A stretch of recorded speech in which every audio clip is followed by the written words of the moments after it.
look, we're making the new counterculture, whether they want it or not. So who's going to run the non-woke answer to Newsarama or the non-autistic IGN? Ladies and gentlemen, you know him. He's the man, the myth, the legend, the guy who's running IronAge.media, creating Anvil, the anthology. Iron Age. Iron Age. Who even knows? Iron Age. Yeah. My next co-host, the man who will absolutely make you change. And by making you change, what I mean by that is he is going to help you change from having that story in your head to putting it on paper and putting it into people's hands. And this is the man, the myth, the legend, Daniel P. Riley of whimsyland.org. Number one Iron Age booty daddy. Ladies and gentlemen, my name is Royce. Welcome back to A Drink with Crazy. I am buying a goat. I love goat. We have a show this evening, or we don't, and it all stops here. That's fine.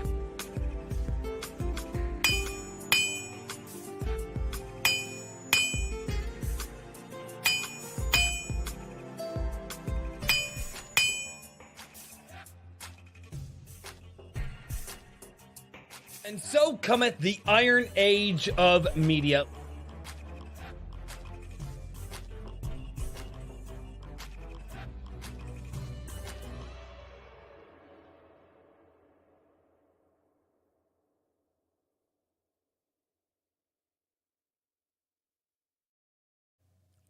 Ladies and gentlemen, welcome back to Iron Age Nights. What's going on, everybody? What's up, everybody? We made it to another Friday. Hello, yes. Dude, this is gonna be a great friggin' show. This is gonna be an awesome show. Chat, I see you already, chat.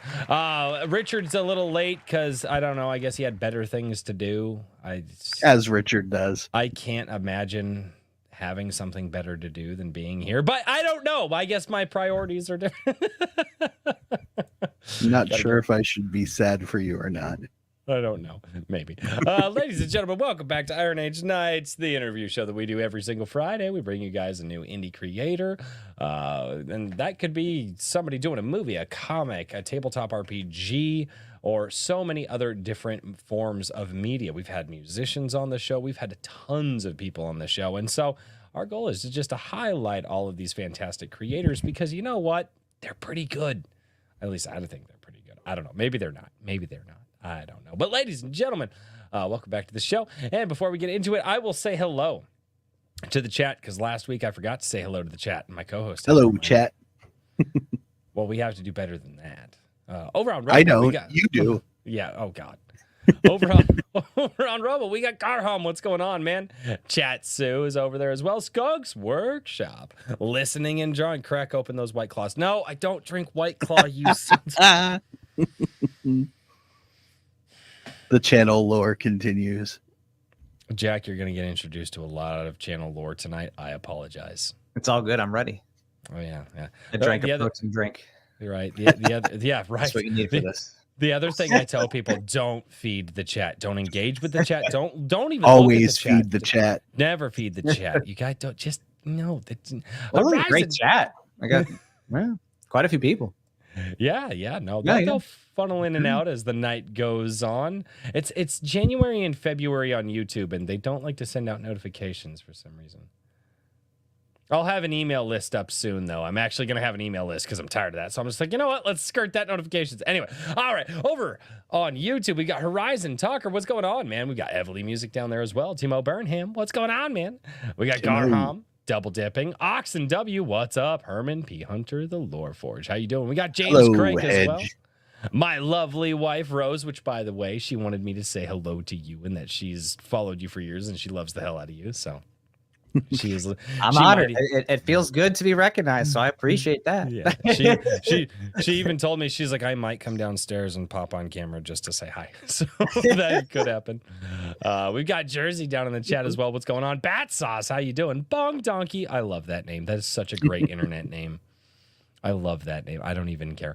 Mike has bad knees. What's going on? So good to see another ANCAP representing. There you go. 10 Cage, what's going on, dude? It's good to see you. And the chat jumped on me. We got DCC as well.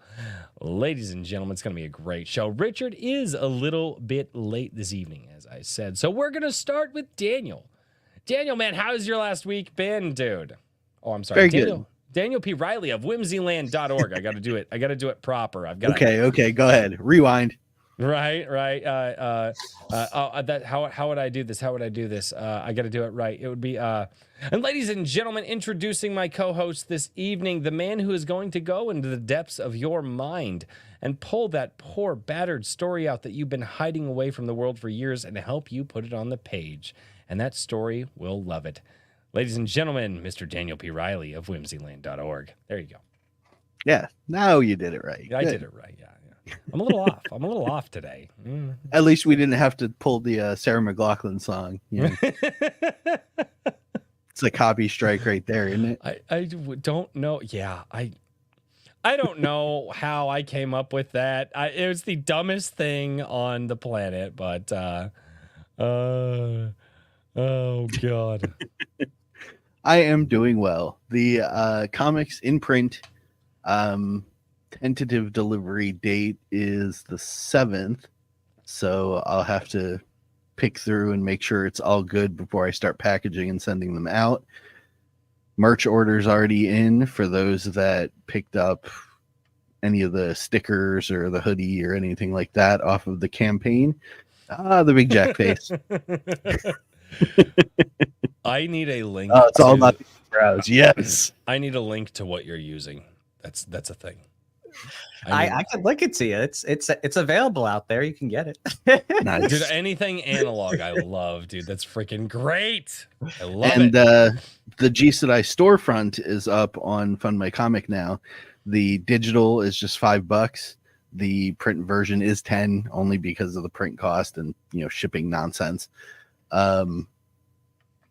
That one is just black and white. Those of you who did back the campaign and got the special color pop are the only ones that are going to get it, because that run is done. Dude, I love the color pop too. And I also love that your stretch goal was a discount code for the next book. Yep.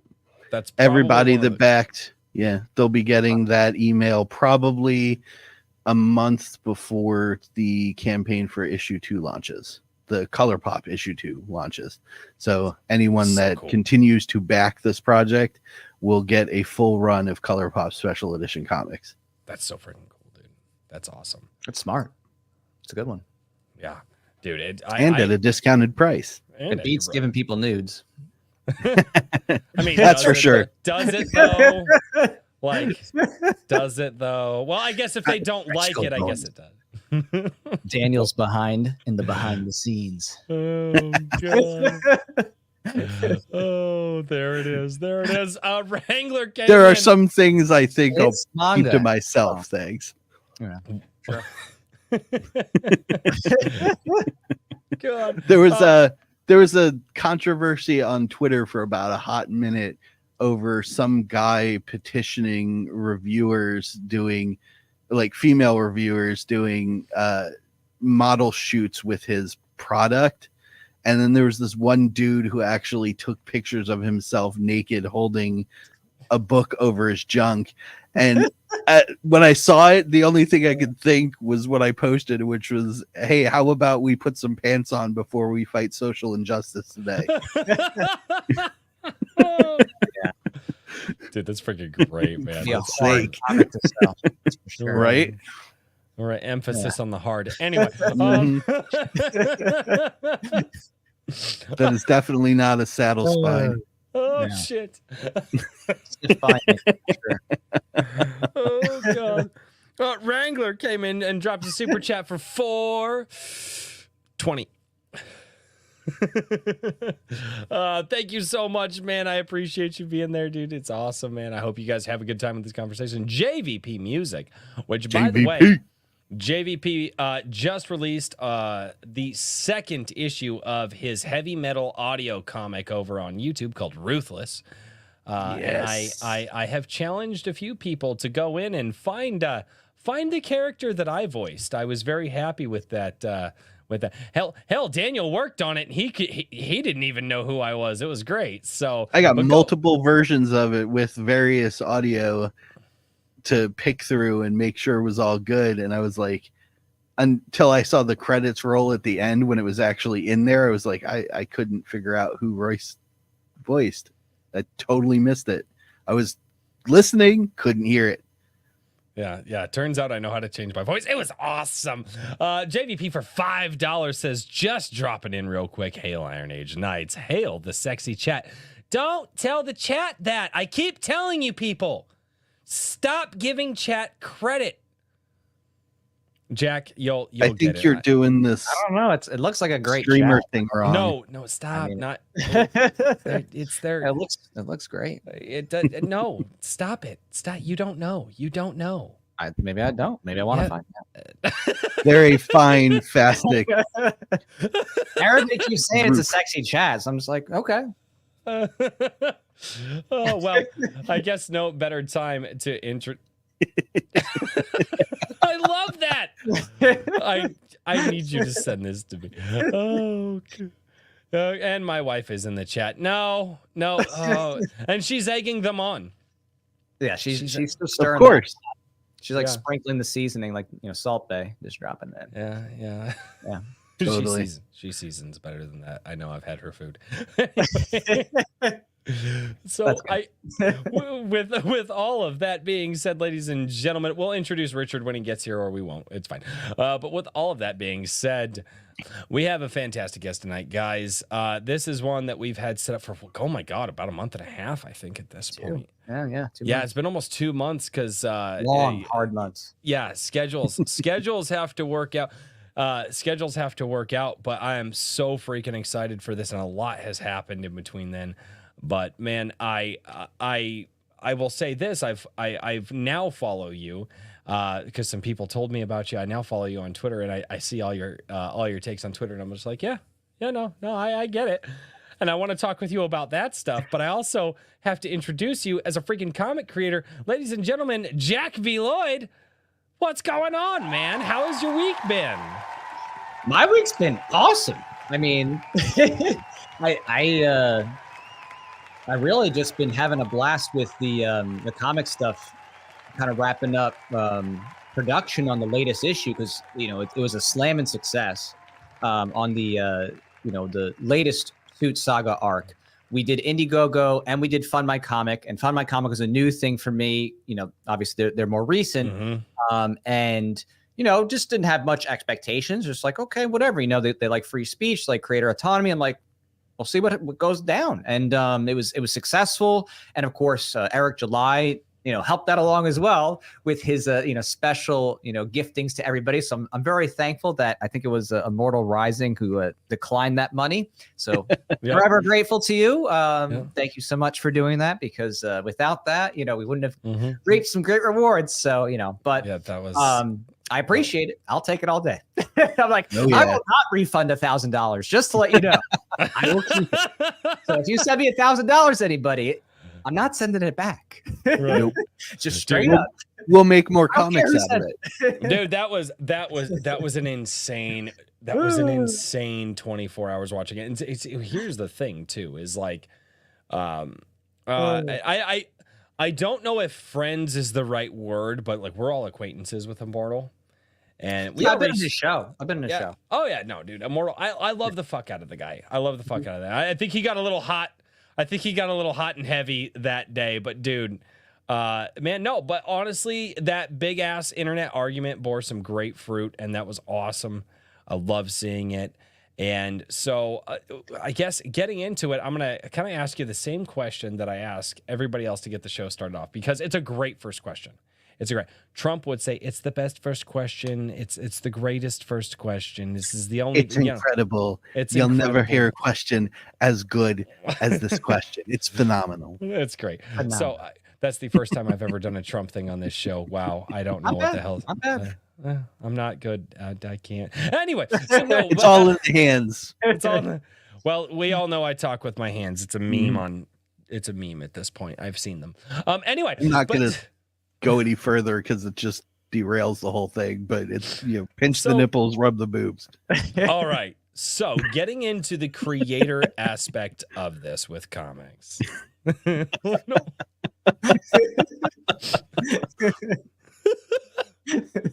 It's literally what he does. Sorry. I know.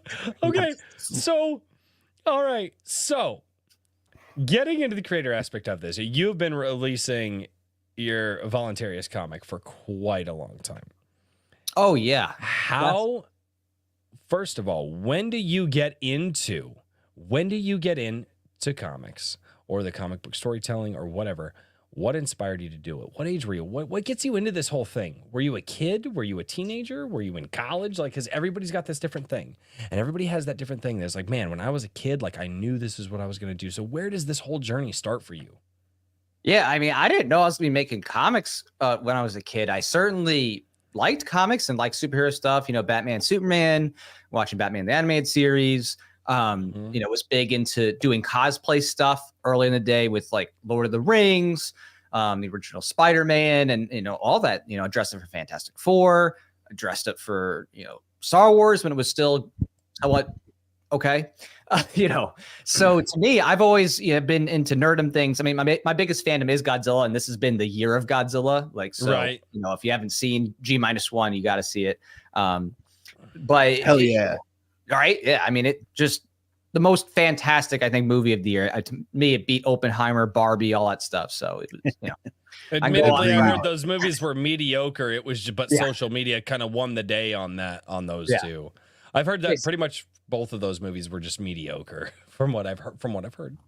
Yeah. Entertaining, but yeah, the Barbie was just, it was so SJW. I couldn't take it. But. I heard it was so SJW. It went around and it actually became pro masculine. It was oddly trad at the end. Like it did a full circle and went, hey, so this whole thing is bullshit. Yeah, I mean, the whole thing was written like as if it was like a lesbian diatribe against guys, essentially, because she rejects. Spoiler alert, but I don't do spoilers. I give it. Okay. Yeah. She rejects Ken, So, and then she goes on to get, her gynecology exam. So, but the whole thing was the movies are all lackluster, and G-1 finally brought a movie without all the SJW nonsense. The characters were believable. It was enjoyable. It had themes of people coming together privately, being skeptical of the government and being frustrated with it. And they just, really had a plot connection that was so refreshing. None of this stuff where it's like, oh my gosh, all men are evil and, whatever. We need to have some like wonky version of, dysfunctional version of female empowerment. It was just beautiful. Everybody in that movie was just entertaining and, strung you along in a way that just you wanted to see what happened next kind of thing. So I gotta watch this movie now. Oh yeah. Yeah. It was really good. And I'm a huge kaiju nerd, so. Oh, me too.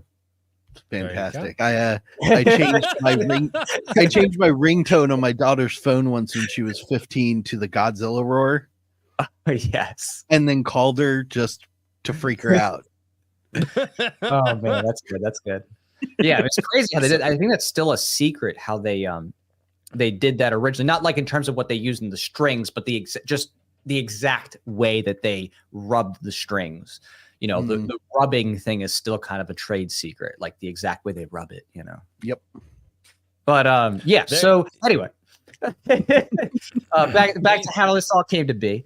So I just always was into this stuff. It was just like something that I enjoyed, across the board. I had different fandoms and, different levels of fandoms, but I was wanting to do something where I can combine my love of human freedom and liberty into something that was entertaining.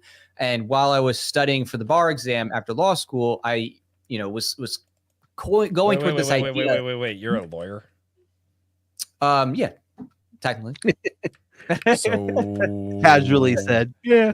Can I? I'm a lot of different things. Do I need to shut the fuck up right now, or as you should be? No, you're good. Yeah, no. So back in the day, I did juvenile criminal defense, entertainment law, and not-for-profit law. basically before leaving that and then doing state school teaching for a little bit and then opening my own tutoring company and then doing other things and being a producer and all this other stuff. So lots of things. But back to the study for the bar exam. I'm like, oh my gosh, I want to do something creative. And I enjoyed, of course, superhero genre. I was like, okay, what could I do that makes sense? And I played with some ideas of cosplay before. And then eventually I was like, maybe I could make a movie script or something like that, But I just realized it's really tough to do that right. You know what I mean? It's expensive, right? If you're going to do a movie and do it right, it's like, you need a big budget to do that really well. So it's like, okay, the intermediate between a novel and a movie is comics. It's like, wait, I can do that. And that's reasonable. It's not too crazy expensive to make. And so I decided to reformat what I was writing for a comic book series. And then, basically voluntarist, this fun thing here was born. But there you go. It didn't get born, right off the bat. There was many Futureverse prototypes that I did before getting to the canon origin story. And then even there, the company I was working with for the first 2 years, they went defunct. So I had some continuity issues and things I wanted to fix. And so just the other year before, that's when, basically we did this, you can see right here, we did this remaster. And this is the trade paperback of it. And so we brought into continuity the entire series under, one trade paperback. And so now it's beautiful, 192 pages. And, as you can see, it's got, full color. It's got nice lettering. I did it myself. So that's the, creative side of things that I, contribute to and that kind of thing. But it took a number of years to get there. Thank you. Yeah. It's, it's got some strength in the glutes. Strength in the glutes. Yeah. Is that... And that you can get that on Amazon if I'm not mistaken, right? You can get digitals of the first 6 issues on Amazon. The print comics are print on demand through a company called Indie Planet, and they have the print of this and the 6 standalone issues. So that's print on demand, and they have digital too there, but there's many options, where you can get it, kind of thing.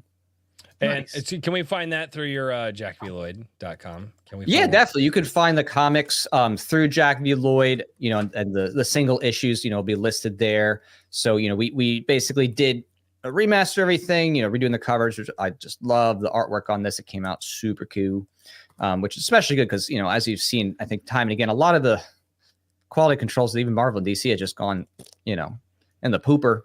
So, I try to do something a little bit better, a little more, traditional. This one's super cool because this is done by Rippaverse artist Igor Teixeira. He actually got Igor. Oh, yes. Dude, I love Igor to death, dude. He's so freaking cool. Igor is my boy. He is so awesome. And, he's done this cover for me. He's done my nonfiction book, my first nonfiction book's cover and a few art pieces and stuff like that. And so we still connect and have some things in store, going forward as well. There'll be some things coming up, which I don't want to totally reveal yet, but there's more Igor to come when it comes to voluntarist. So, dude, Igor's so cool. Yeah, he's super talented. So, he did this cover here. He did that for me. So very nice. Yeah, he's got a lot of talents. Oh, I missed it. Oh, there it is. Sorry, I came too quickly. Yeah. So yeah, he did that cover. I mean, as you can see, he really nailed the guy. Just keep fueling the hedge, Jack. Richard's just like, oh god, what did I get into? Yeah, I came in late, and yeah. Oh, that's the problem with coming late. Yeah, exactly. I'm about ready to just pull out of this interview entirely. But shit, safer that way. We just began. Yeah. And it's just spiraling. It's not gotten any better. It just keeps going. We've heard pull out. We've heard it's safer. It's not gotten any better. It just keeps going. Yeah. It's just going to make a mess. You have to deal with it. Definitely not a commentary on anything else there. Not at all. What are you guys thinking about? Oh, Richard, how are you doing? I'm doing all right. It's been a week. It's been a week. So. Oh yeah, I'm glad that it's Friday, but I'm also like, I need more days than I've got currently. So they need to make a pill that makes me not sleep, so I can just get 6 to 8 hours of my day back. I hate sleep. Because that extends. Yeah, I was gonna say a pill, 6 to 8 that's hours. a different here. one. I need it for the brain. I need it for the big brain, not the. Part of you the will be other awake for brain. 6 to 7 hours.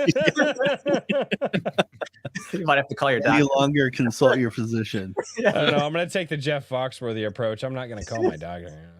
I might call the doctor, but I'm wearing the hospital gown backwards. Gosh dang it. Oh God. I always So wonder why they put the hospital gown that way. It's like, Right. why do they have it where it opens from the back? It's so suggestive. I don't know. No. Oh God. It's like, why is that side of me okay to be seen? The designer was a butt guy. Right.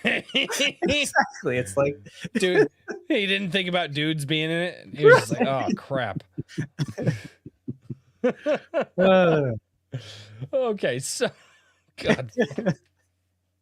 Okay. So I only go to hospitals with front gowns. with friend I think they always call call those them front bathrobes. Anyway, so all right, so you decide that you're gonna put this thing together. You decide that you're gonna go for the voluntarius. You're gonna make your character. And you're gonna go through all this. Where does the character start? How does this character start for you? So the character was for me, it was something that I wanted to do where I thought it was a strong starting point for, I think, a lot of people's relatability at the time.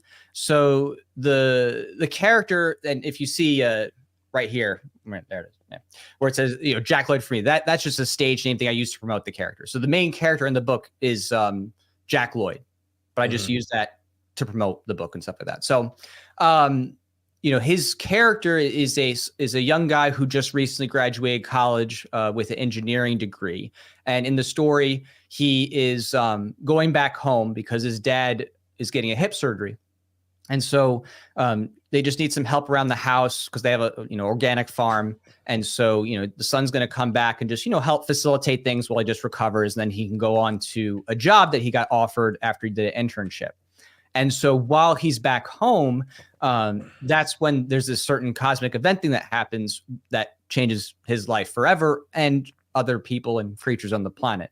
And the backdrop to this, it's makes my story a little bit different from a lot of what you see out there, is that the themes I have kind of have a very strong pro-liberty theme. And unlike a lot of comic books out there that are very much about assuming the goodness of whatever's ruling or the government, or that it's just maybe a few bad apples, right? Oh, it's a bad king and we just need a good king, that kind of thing. My series cuts to the core, questioning what it means to be truly free. And it's not like some type of like preachy thing or anything like that. It's just a regular comic book story, but the norms are flipped. And the reason why that's unusual is just you can't really find that in any comic book. The norms like that are just not out there. Every single series you can imagine kind of has this like base norm, this base ethical backdrop of the government being good or just having some bad apples that need to be changed, kind of thing. It's very rare to find any types of meaningful themes that way. And you look into it, and I mean, most of our, the biggest comic book companies out there were, and the stories that were out there that became popular that we obviously know today were founded during World War II and everything that was going on then. And obviously we were fighting against the bad guys from World War II. And so we must have been the good guys, and therefore our government was the good guys. And that through line that you see in the very early comic books has just kind of carried through the generations and never really stopped, never really let go. I don't know of a storyline so much that has ever actually gone and been like, wait a minute, is the government actually bad? I'm sure they're out there, but I'm not familiar with them. Mutant Registration Act, X-Men. No, and that was yes, it was actually, technically X-Men, perpetuated. You're right. X-Men was actually one of the few that actually did that, though. It was like, wait a minute, maybe it was technically perpetuated by a villain, but he was just a normal guy who was afraid of mutants and convinced the government that they were dangerous.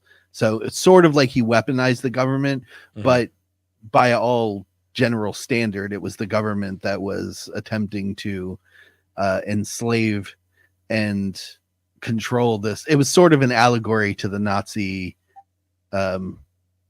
subjugation of the Jewish people. Well, and I mean they've kind of rejected that. Stanley kind of rejected that, but I think obviously Stanley it wasn't intentional, but that's it what it was interpreted as, or interpreted as. Yes, interpreted. Yeah. All right. Well, all also right. there's a I'm civil doing rights a poll. aspect too. I'm doing a poll now. I'm okay.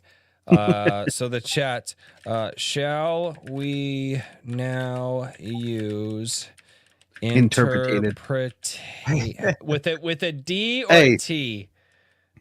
Extra T. Yes. Extra T. Interpreted. Like potato. Yeah. Shall we now use interpreted? Is that how the word of... Give me like 3 more glasses. It's going to get worse. But beyond that, though, what you're saying there, though, still doesn't actually cut to the core. Government itself is actually not challenged. It's only that it's a corrupt government, and they just need the right people to be in office. And you have that, of course, with the mutant stuff, and it talked about civil rights. Stanley talked about that. You have that with, the Avengers and that whole thing as well. With their being, controlled by the government, and the Civil War. With Steve Rogers and Captain America, all that stuff. But you go back, way back to the early comic history. Even Marvel's early comics were about police and like saying lawbreakers always lose. They had a series about that, and just basically saying like the government will get you if you're a bad guy. And then of course, much of between Disney and DC, their characters were used as war propaganda. Of course, with the Superman taking on a certain group of people in Germany in the 1930s and 40s. So don't you hate YouTube? Don't you love this wonderful way that we have to flower our way around this tender sensibilities of YouTube? It's not so great people in Germany in the 1930s and 40s. So like high boots and a lot of marching. Yeah, right, exactly. They had great branding in terms of very uniform, constantly looking for Kyle. Contrast, right. But not great ideology. So, but yeah, by and large, you're not going to find those themes, typically, Batman had one little series with Anarchy with a K, but that was an ANSOC, anarcho-socialist bent, and it, wasn't, in my opinion, very good. I had that series. There's been themes though too, like pushing back Agent Liberty in the early 90s. This is back when you had like the Ruby Ridge stuff, and the right-wing militia groups in the 90s issue. They pushed back on that and made the people who wanted freedom the bad guys. With Agent Liberty. So the most common trope that you'll see in comics is that the government is either good or it just has some bad actors, needs to be fixed. And if you go especially to modern times, everything that is in the comic, realm that's being promoted now, from Jupiter's Legacy to The Boys, whatever is a Peacemaker, whatever, you're gonna see those shows actually have what is an anti-authoritarian but leftist socialist bent. And and you're not wrong. And it was and it still had some of it in there, but it was kind of refreshing. I cannot believe that they released Captain America Winter Soldier. Like, because cold. Just that movie. I was watching that movie and I was like, wait a minute. Like they know what they're saying, right? Like, does anybody else? Oh no, it's just this fun movie. No, like that is one of the movies that came out that was very, very, and a lot of people still say it's one of the best of the MCU. That I look at Captain America: The Winter Soldier and I'm like, how the hell did that movie get made? Like, well, it still followed the paradigm because it was, for all intents and purposes, Hydra, an actual evil organization infiltrating the government. And they did that. What people don't remember is they did an entire massive lead up in the Agents of S.H.I.E.L.D. TV show before the Winter Soldier movie that explained the Insidious infestation.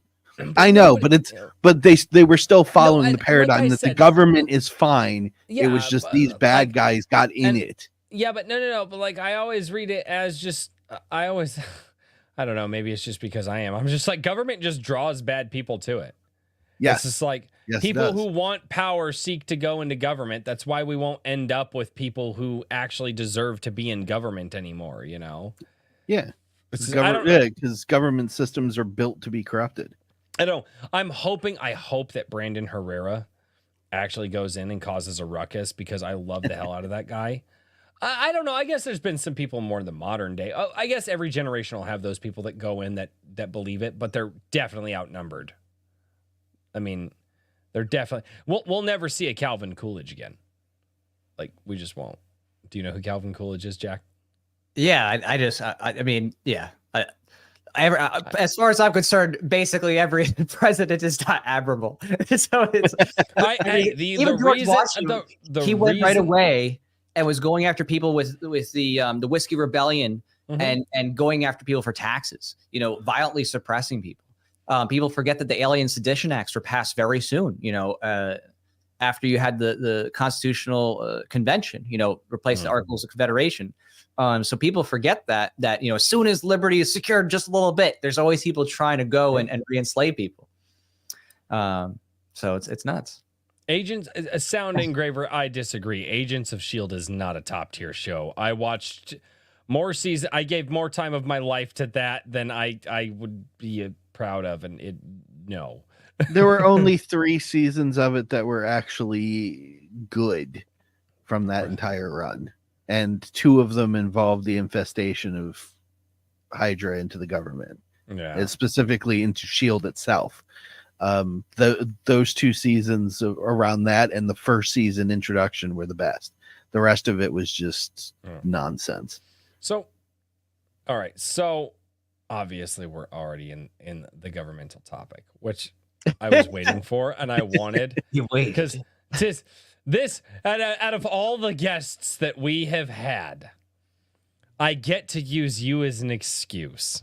Thank you, by the way, to be like, why on God's green earth do we not have more stories talking about the overarching, just horrible pretense that the government is and how it always ends up corrupt? Every time it's tried, and it's just a thing. It's just a thing. I mean, I will say this: I do believe that the American system has been the most successful system on the planet, but that doesn't mean it is without its corruption. Every time a government is tried, it is always freaking corrupt. And why is it that in today's day and age, we don't have more people trying to tell stories about that or trying to incorporate that in the stories? Well, Jack came right out and did it.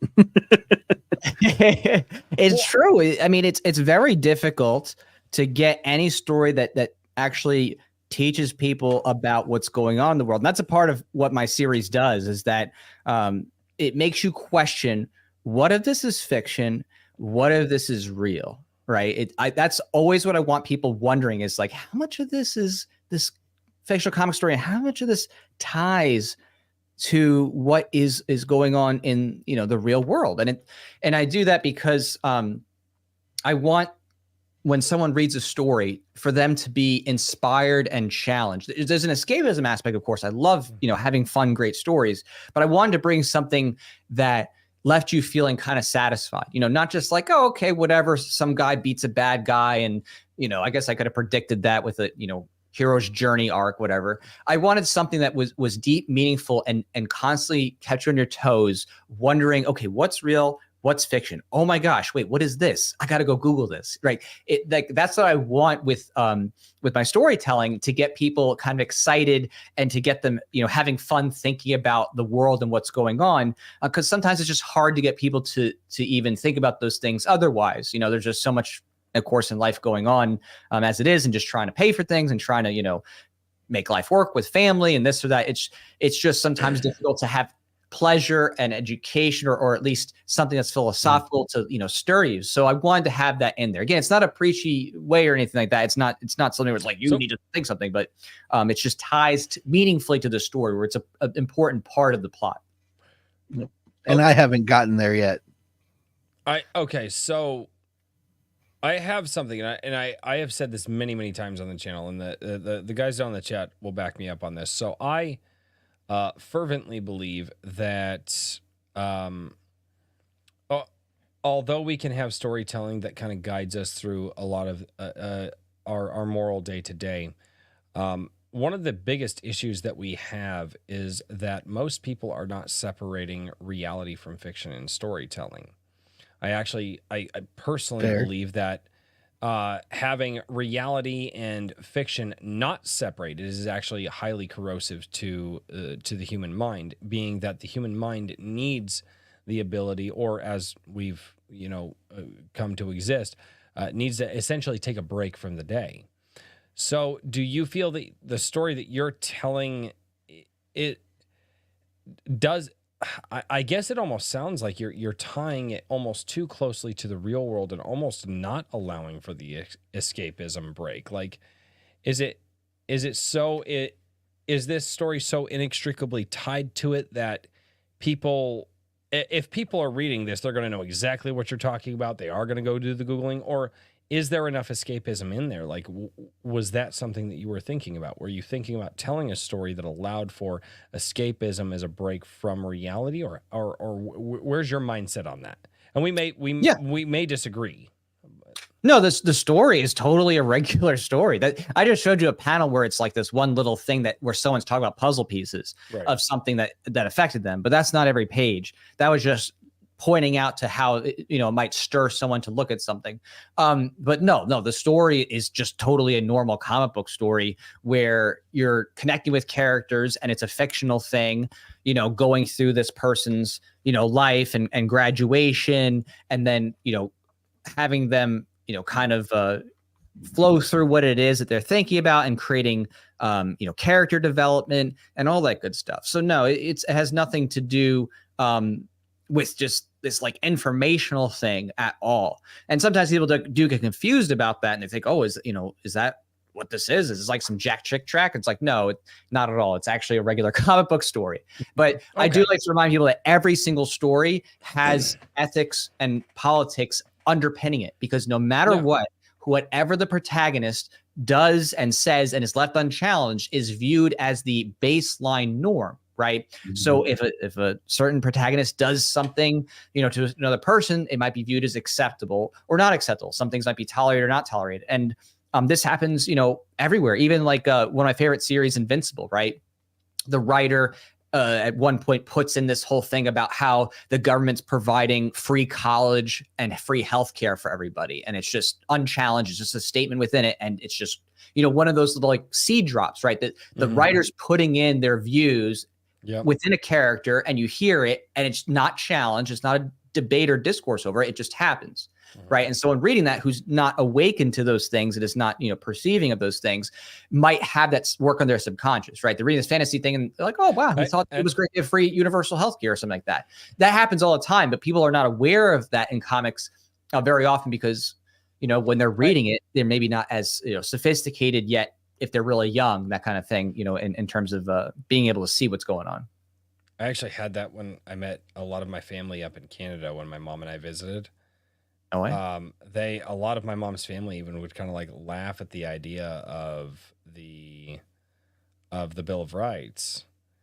And it's just like, they're like, oh, well, your government gives you this Bill of Rights. We're like, no, I don't think you read that thing right. Like, our government didn't give that to us. Our government recognized that we had those things, and our current government needs to remember that.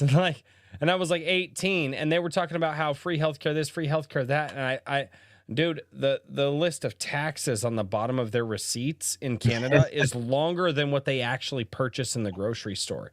Longer than a CVS receipt. Oh, dude, it's insane, man. They barely have room for companies to put the fucking 15% off at it. It's ridiculous, but I've actually had that in real life. I've actually had that. Yeah. Star Trek is also a perfect example of that. There's a episode. I don't believe it was ever explicitly stated in the original series how everyday life worked, but in the Next Generation, they had an episode where a bunch of people were found in a satellite and they were cryogenically frozen. They were from the 2000s because, it's a 1990s show. And Data explains to the one guy that currency concepts were abolished, and all of the money that he had saved up and made in his life that he was storing away for when he got out of cryostasis no longer existed and was totally irrelevant.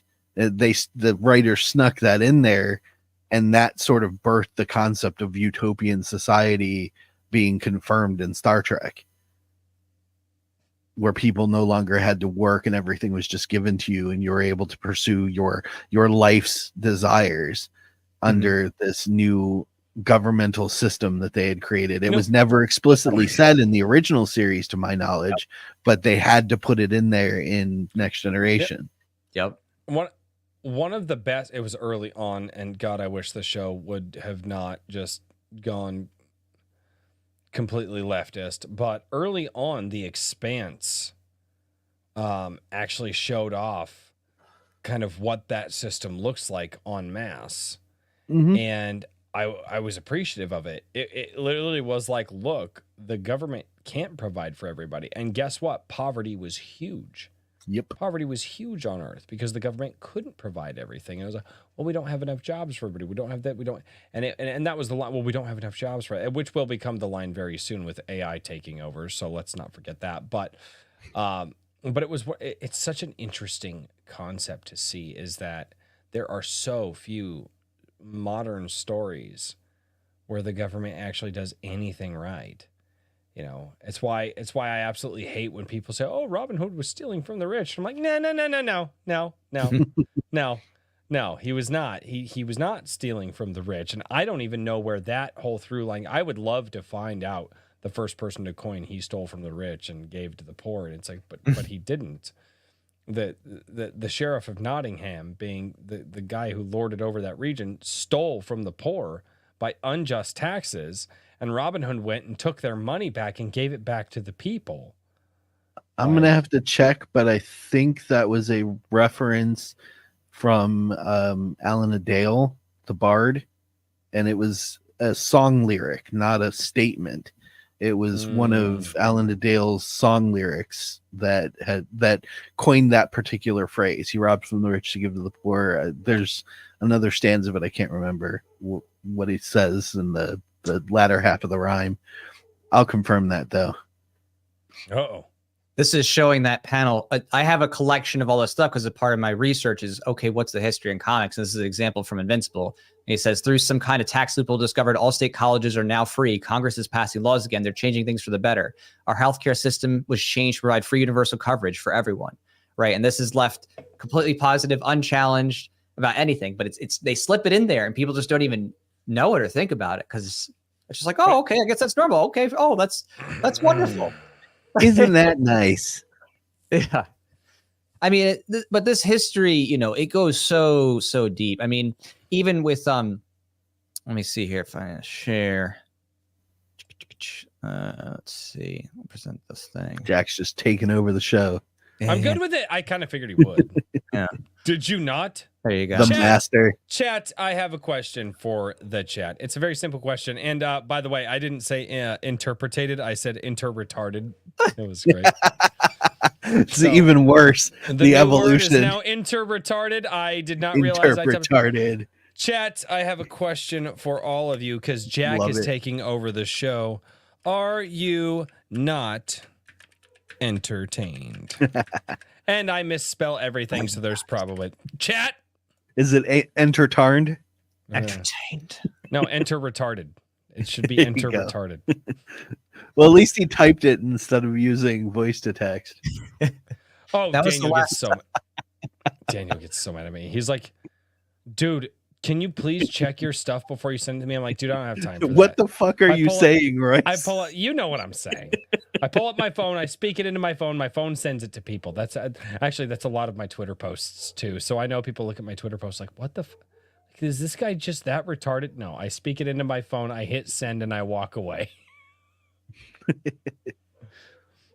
So yeah, this just showing here, just another example, right? Superman's making a pee-pee joke. You trying to overcompensate for someone that gun of yours, fella? Meanwhile, Superman can rip apart planets, but he's like, oh, you got a gun?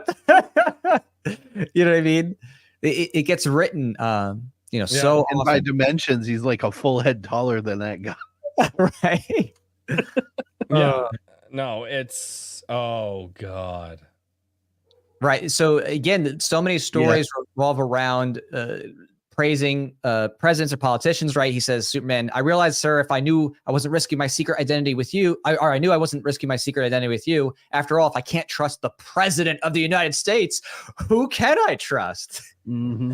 Right. So you get your 10-year-old reading this. Oh, okay. Oh, I guess the president is trustworthy. They're great. Which president was that? Kennedy. Yeah. Dude, and I used to go rounds with people in my personal life, especially so my mother specifically. Let's talk about Trump. Let's talk about Trump, ladies and gentlemen. We haven't talked about that enough on this stream. Actually, I don't think we ever have. No, I legit don't think we ever have. I usually don't get political, but I used to tell my mom, my mom was like, "Oh, he's fighting for us, this, that, and the other thing," and I was like, "Mom, it doesn't matter." I was like, "You hold his feet to the fire," and they're like, "No, he's going under so much." It's like, and I was like, "Good." And they're like, "No, like he's definitely not comfortable in the White House. Like so many people are coming after him." I was like, "Mom, good. You should never be comfortable in the White House." And I said something to my mom that I actually can't say on stream. Let's see if I can paraphrase it. I said that no politician should be comfortable in their job for fear of the populace getting very unhappy with them, and they will enact that unhappiness, not necessarily through the ballot box. I think did I vaguely say that enough so that YouTube won't strike me down? But that's what I said to my mom. I was like, I obviously said it a lot more bluntly because this was a phone call conversation. Let's cover your ass even more in Minecraft. Yeah, in Minecraft, right? Oh, I remember this. Oh, good. Mm-hmm. Right? Why did you remind me of this? Oh, I'll keep reminding you of good stuff. You love that? You're a horrible human being. Yeah. Why would you do that? At least they got his ears right. Jesus. Oh, this is the best comic ever made. I'm sorry. This is you can't beat that one. I'm surprised no one's ever made Alexandria Occasional Cortex. Oh, no, this is my favorite Spider-Man. Is when I get Colbert. There you go. Yeah, Colbert. It got bad after the 2010s, dude. It got bad. Oh yeah, real bad. But it's always been there. Propaganda is always been part of the it's comic industry. That's what I try to show people. It's this is that lawbreakers always lose. Marvel Comics way back in the day. Yep, real early. Mm-hmm. Well, it was. I will say this. One of the things that I obviously you saw the Razor Fist intro because Razor Fist kind of coined the term of the Iron Age and anyway, but one of the things he said in one of his videos a while back, and he's like, when the Trump mugshot that he did, right? And they're like, what you don't understand is you just turned that man into an outlaw. And the one thing you don't understand is Americans love the fuck out of outlaws. Right. The first outlaws we had in this country were the founding fathers. Right? Like that's one of the that's one of the things that I'm teaching my kids is like no, the founding fathers were great men. But I want you to understand something. They believed in what they were. Why does that okay, this is really bad, but that don't look at it. Why does it look like it has a camel toe? Don't look at it. Don't look. Don't look. What the hell is even we need that? the drink with crazy censorship bar, Richard. They show that in The Boys. It's too late. It's too late. But yeah, I'm. And they show him in the show. I'm gonna alt tab on this one. Yeah, Iron Age FCC fails. You're gonna have to clean your history after this. But yeah, I mean, I just did that a week ago. I don't want to do it again. 15 inches of sheer dynamite. But that's how they do it. That's they do this stuff where it's like they associate something like, oh, he's got a big weenie, and oh, he's a communist too, right? So they do the psychological associations. Oh, we're gonna praise communism through, oh, he's got a big peepee, and then the author, of course, who wrote it, he's like not against. He's like he's more he's less tanky, but he's still kind of like essentially a social democrat, big into nationalism in the military. Oh, yeah. But they show this in the show too. If you've seen The Boys, the show, this guy, he's at an orgy and he's got, Dude, I followed the entire comic line through Comics Explain, who covered it. Yeah. I used to wait every Sunday. I'd be barbecuing on Sundays and I'd be firing up the smoker and listening to that. Like, I mean, it's I do like the story, but God bless it, man. Or Invincible, not The Boys. I'm sorry, Invincible. Sorry, I don't know why my brain did that. That's okay. Yeah, I don't know. My brain's doing things right now that I'm not fully in. Is the devil dude wearing a suicide vest? Or is that just like a tack vest? Cortex is scared of it. Oh man. But they do have things that like for example, even when they did the Anarchy series, like Anarchy meets Order, right? The guy who wrote it's basically an and sock, so he's not what I like. But they juxtapose. Oh, Anarchy and Order are opposites, right? Mm-hmm. So it's always framing. It's how they do it. I pissed a lot of people off when I did one of my when I did the first Rippaverse video that I did because I told people, I was like, well, I was like, Eric July, he calls himself an anarcho-capital, an ANCAP, an anarcho-capitalist, and I was like, but all of a sudden, he started calling himself a libertarian, which those two things are very different. Like, and a lot of people took exception to me saying that, and they were like, you don't understand where it comes from, and I'm like, excuse me. It depends. Are you sure about that? Yeah, it's big L versus small L. Small libertarian and ANCAP could be interchangeable. I absolutely hate big L, small L arguments. Oh yeah, people use it with religion. Yeah, you don't like big L's, only small L's. It depends. No, because I think that definition fucking matters. And I think that big L versus small L arguments oftentimes come to people not wanting to stand up to the definitions that they use. Yeah. But that's one of the things is I think what was it? One of the first mentions of libertarian or libertarianism was in a British paper, if I'm not mistaken, talking about the libertarians rising up in France around, the 1780s, I think. And largely they were looking at what, because Ben Franklin was, going over there in France, banned his ass, which was funnier than hell. But they were looking at still having a government, right? Still having a government in place. But the sensibility was having a small enough government that still recognized the people and still obviously respected the rights of the people. Whereas an anarcho-capitalist is somebody who wants no government with a capitalistic functioning economy. Those are two very different things. Libertarians inherently want 100% more government than anarchists do. Whatever hyphenated version of anarchist you want to talk about. Yeah, on big L. But not little L. It's a big difference. What do you mean? So what's the difference? So Lil L libertarians are philosophical libertarians where they believe that property rights should be taken down to the individual, that a true market order means freedom from all government interference, and that government, if it is existing at all, has to be completely funded and opted into voluntarily. So that would still qualify, and that's why there is this crossover with the small L libertarian as a label and anarcho-capitalist as a label. I'm someone who's an incrementalist, which means that I'm working toward that end.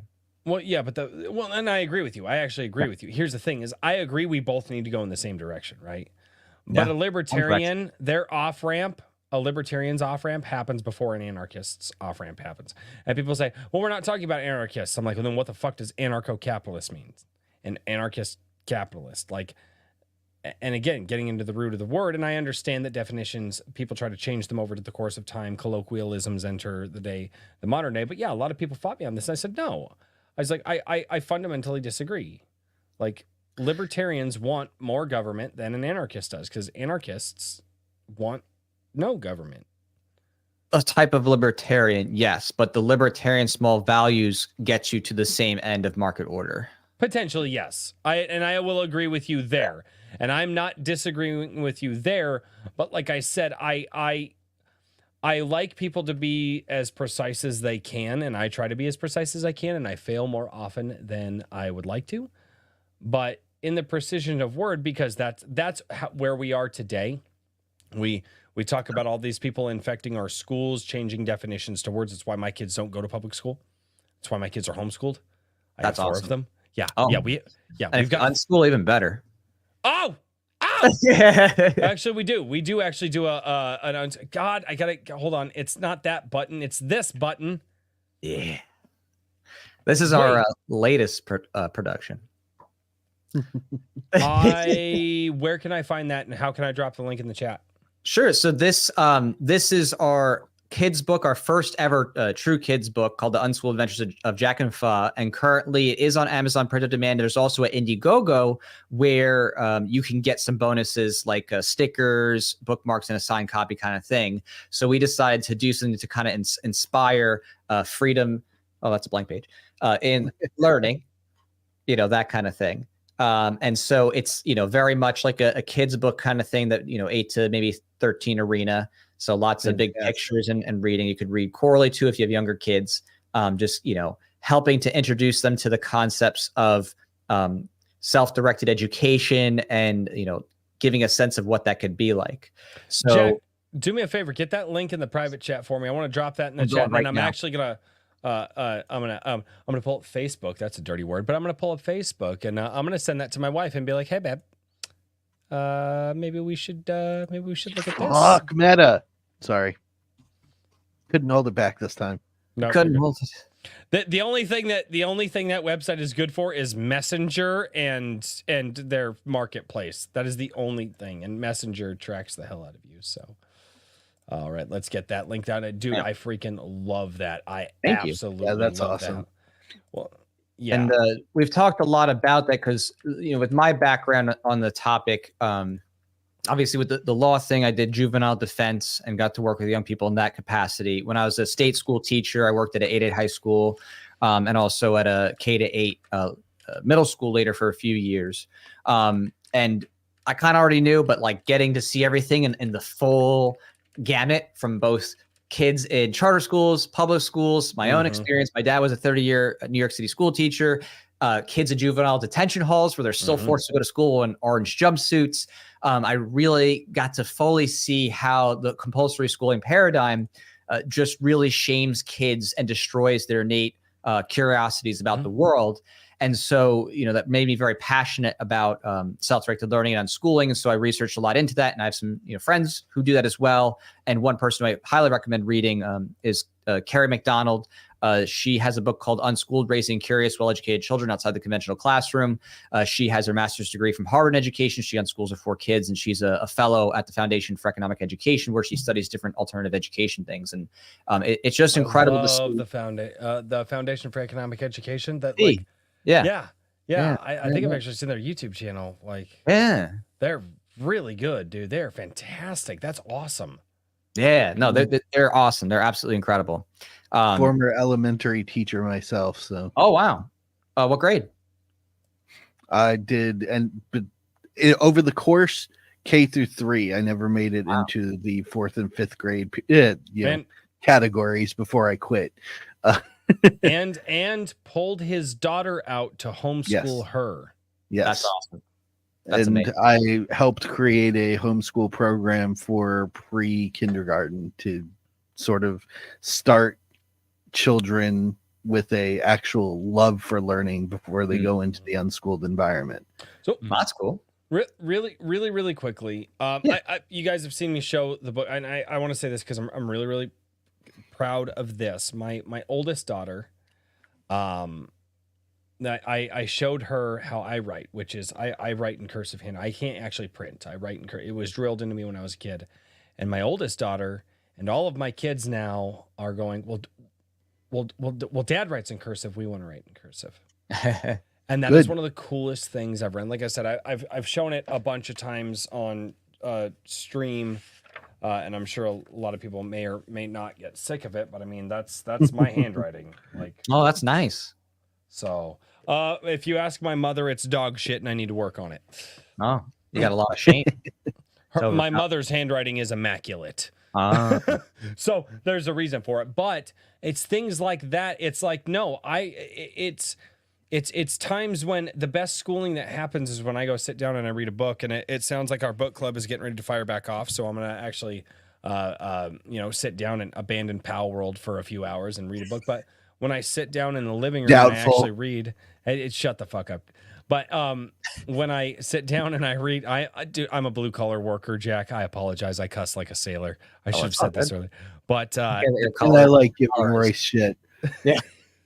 You could have a rainbow collar. Right. What? You could have a pink, white, brown, and blue collar if you want. I'm gonna go see what. Can you guys hear that? I'm gonna go see what's exploding upstairs and make sure that everybody's alive. Explode. Woo, chaos. I have 4 kids. I've got 4 kids, 3 dogs, I think 5 cats, and a wife. Dude, I don't know how you're alive. Last time you checked. And a partridge in a pear not tree. on this property being stored at another property. We've got like 40 chickens. So. Oh wow, okay, that's cool. Yeah. And eventually goats. Dang. No, I'm gonna get lamb. Well, if I get goat, I need to see if the meat is good first, because I'm not gonna buy. Dude, I'm not gonna buy something that I don't like to eat. How do you got time? That's a lot. You don't ask for time.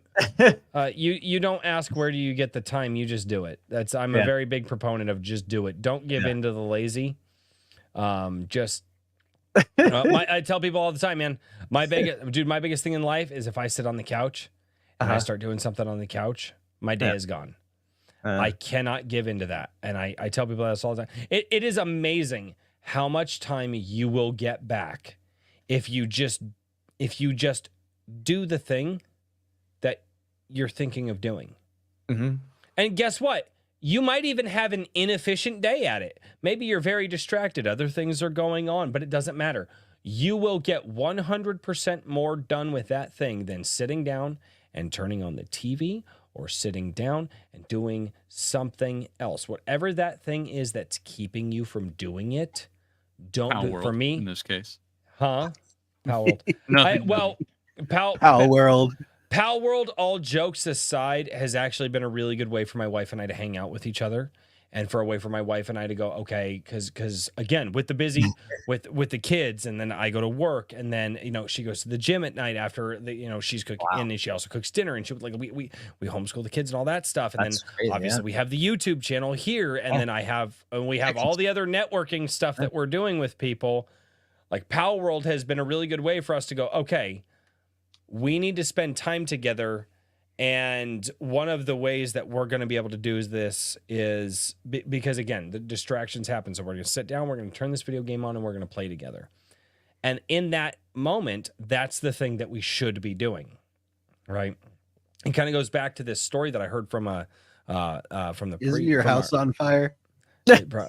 Something exploded, but apparently no one's dead. I'm fairly certain. It's not enough of an emergency for him to stop talking. There wasn't total silence or continued explosion. So therefore I'm it was fairly fine. certain it was the German Shepherd chasing a cat around. Okay. I'm surprised you didn't hear it. I didn't hear it. That being said, I'm going to go see. Sorry, you guys that's a Royce rant, guys. You that's have to do the thing that you said you wanted to do, not just think about the thing, which means you have to go upstairs if you want to go upstairs. Correct. Otherwise, I love you and I hate you for using my words against me. The whole Pal Word thing is just a joke. I'm a Groucho Marx nonconformist, so whatever it is, I'm against it. Oh God.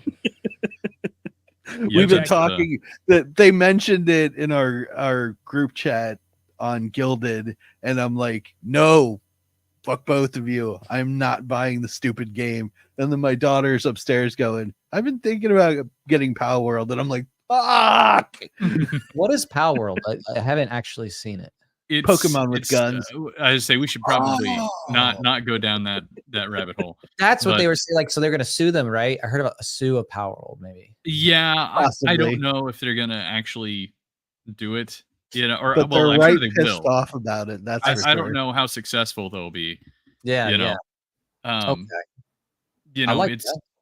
yeah, it's one of those things where I don't know. I think you get into it, and there's enough differences that it doesn't really matter. But Hmm. Pal World aside, I missed uh, the first part of this. I apologize for being a little bit late, but um, with Shame. your Shame.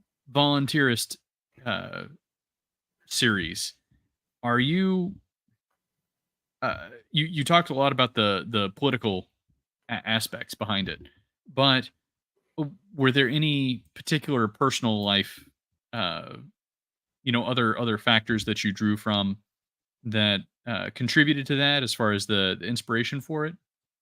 Either actual personal experiences or pieces of media that really, uh, like you felt like you were either responding to or helped shape what you were doing. Definitely, the in terms of the story and the powers concepts in there, and some of the conflicts. I mean, all of it brings to bear the things that I both love the most and also want to see done different or in a better way or something unique. And some of my favorite shows you might think of, in that context are like Hunter x Hunter. I don't know if you've ever seen that anime, the 2011 version. Love that. Yes. So amazing. I think one of the best animes ever. A little bit from, of course, Dragon Ball. Love that. Invincible. That's definitely one of my Mhm. favorite comic book series. Watchmen is one of them as well.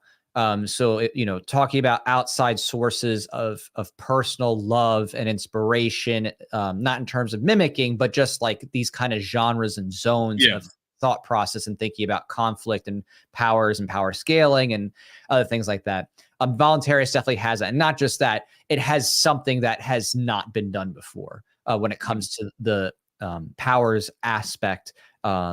There's, of course, things that might look familiar or seem familiar, but in terms of the root of what the powers are, what they represent, and some of the things in terms of how their interactivity works is something that hasn't been done before.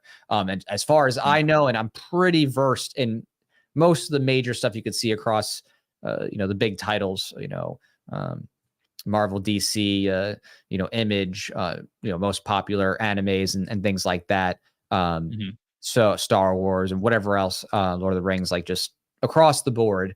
So I think that what I have is something kind of wild and unique that is also enjoyable and gets you into like thinking about those the properties of what goes into it, and also, of course, power scaling and like who could beat who kind of thing. Because that's when you're a big comic or fantasy nerd, like that's always one of the things you love debating about, right? Is who Sure. could beat who? What would be the weakness? What would be Yep.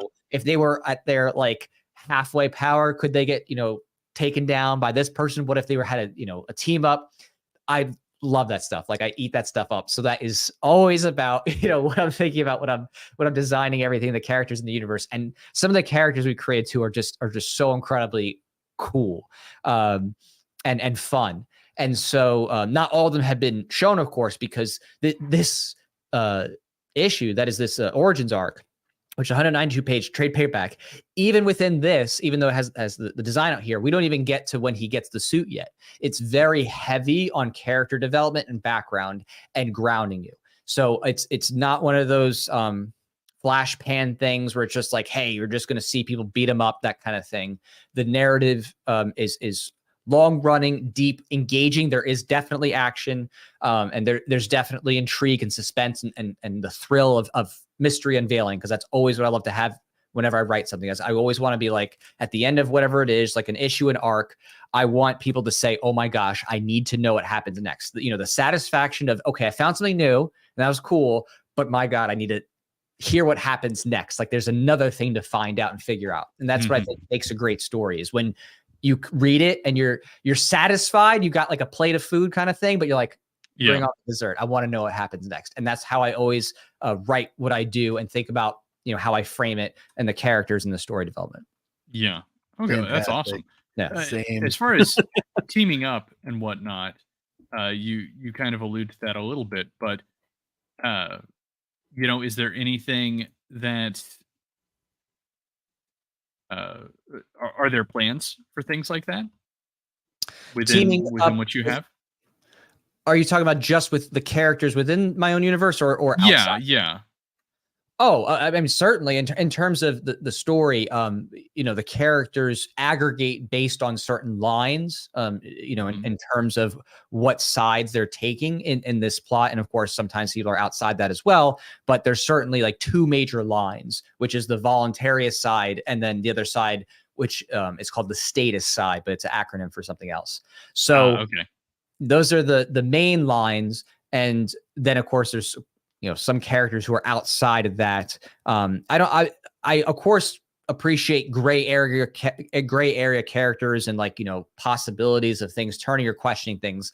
But something that I wanted to do, which I thought was more unique in recent times, is to have some of those lines be stronger, right? Very often in the more cynical writings of today, you're getting stories where everybody's disgusting and bad, or the lines are muddied. I wanted to return a little bit to the historical, like there's good guys and there's bad guys, and there still can be questionable things in there and questions of people turning, but I wanted to make those lines a little bit more clear, in terms of the conflict.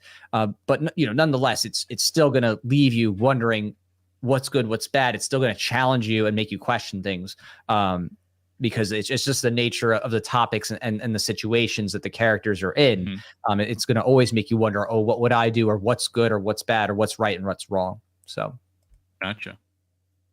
Yeah. Awesome. Well, that's very cool. Let me see. Royce, I see that you've returned with. Is your house on fire? No flaming wig, no, bloody hands. The bad part is I go up there and the kids are perfectly calm, and I'm like, "Hey, that's everything good?" And they're like, "Yeah." I'm like, "Loud noises I heard up here. Everything cool?" "Yeah, Dad, everything's fine." Okay. They got rid of the behave well that suddenly everything. Dude, I hate that. I hate that so much. You hear the worst noises as a parent. You go, "Hey, what was that noise? What noise?" Nothing. What? Everything's fine. The ceiling shook. Remain calm. No, the ceiling's fine, Dad. It didn't shake for a... You're just going senile, Dad. Yeah, apparently. They're really good at hiding the evidence, which is a credit. That will take them far in life. Oh, they're not as good as they think. Homeschool skills. Oh, God. Right. Oh, God. Be concerned when the Google search says how to hide a body.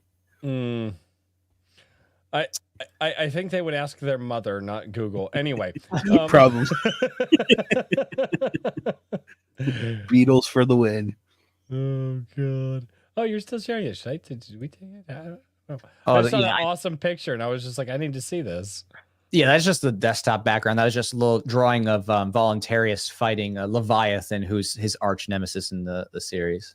That's a future-verse prototyping thing. Freaking awesome, dude. Yeah, it's dynamic looking image. Thank you. Do you see other creators doing anything similar to what you're doing, trying to tell put similar morals and ethics into their stories?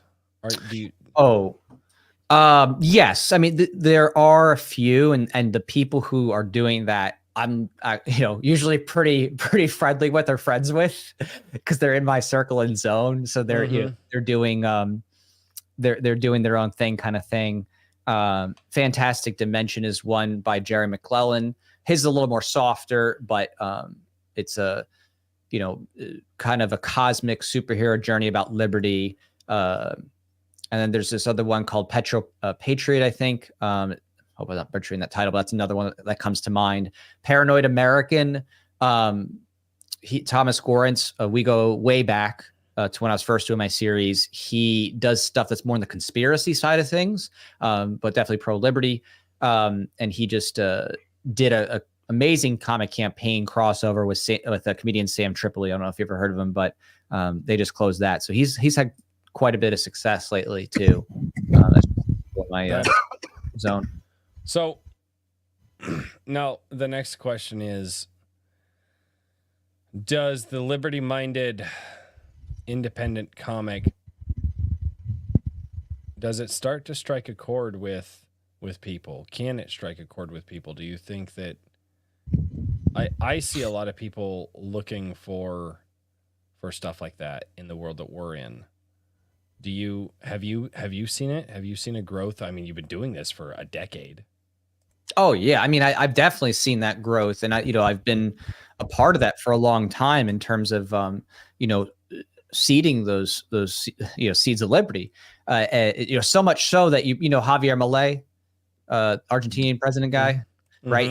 When the cosplayer Lilia was doing his cosplay, she found my comic series and looked at that in reference to create his cosplay costume. So nice. That's the kind of level of cultural seeping that I've had in terms of this stuff over the years. And I would say more than anything, what I think makes my series stand out a bit is that it's just something you're not going to read elsewhere, right? It's so easy to see like, here's the same story again. Okay, some superhero person and they fight a bad guy and that's the that kind of thing.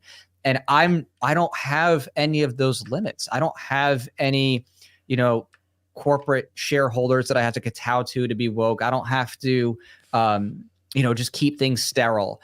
I can make interesting, intriguing dialogue and cut to like really interesting issues in ways that others won't touch. And I love being able to do that. I love having the freedom to do that in a way that is also entertaining and has, a very character-driven story. Again, it is chiefly about the actual actions and figuring out the mystery of where, in this case, Jack's parents are kidnapped too by the government.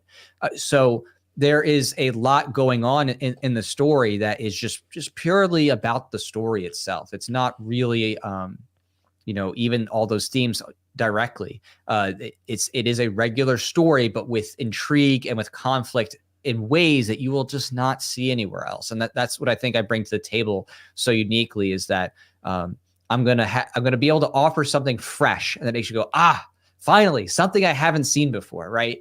Instead of like, oh, okay, I've seen this kind of story done a dozen times, right? So it just makes me smile to be able to do that kind of thing and to showcase unique characters that really make you wonder what they are and what's their background, what they're doing. Like, Kaiser Kim in there. Kaiser Kim's that robot guy. So, yeah. It makes me excited to see that. Well, and obviously you've been, so the Voluntariist is 10 years old, give or take.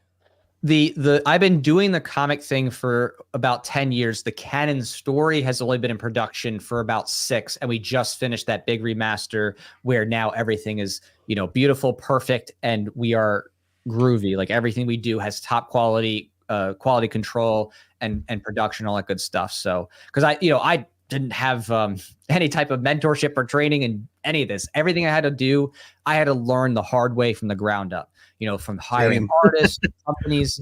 So yeah, exactly. Daniel, exactly. It is not easy when you don't have it. Now there is. Now you can go on YouTube and get people to tell you things, and you have like blambot.com for lettering with Picos, Nate Picos and stuff. You just didn't have this back in the day. Back when I was doing this, you really just kind of forged your own path and like hoped that you didn't screw up too bad. So now, I have all that ground and I've paid it forward in terms of I've made like this 2.5-hour seminar about how to produce your own comic that's on YouTube. And, it's gotten a lot of good reception because it's pretty in depth. It's not generalizations. It's like, here's specifically what to do and to map out. But very useful.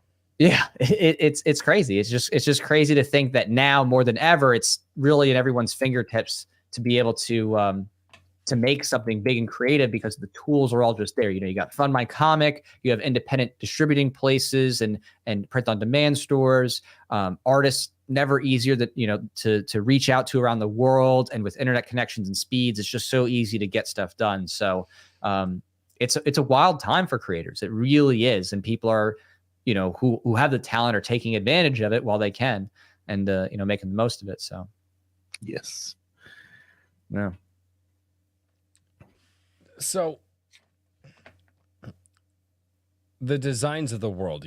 I'm seeing a lot of imagery here, especially, I've got your website pulled up over here too.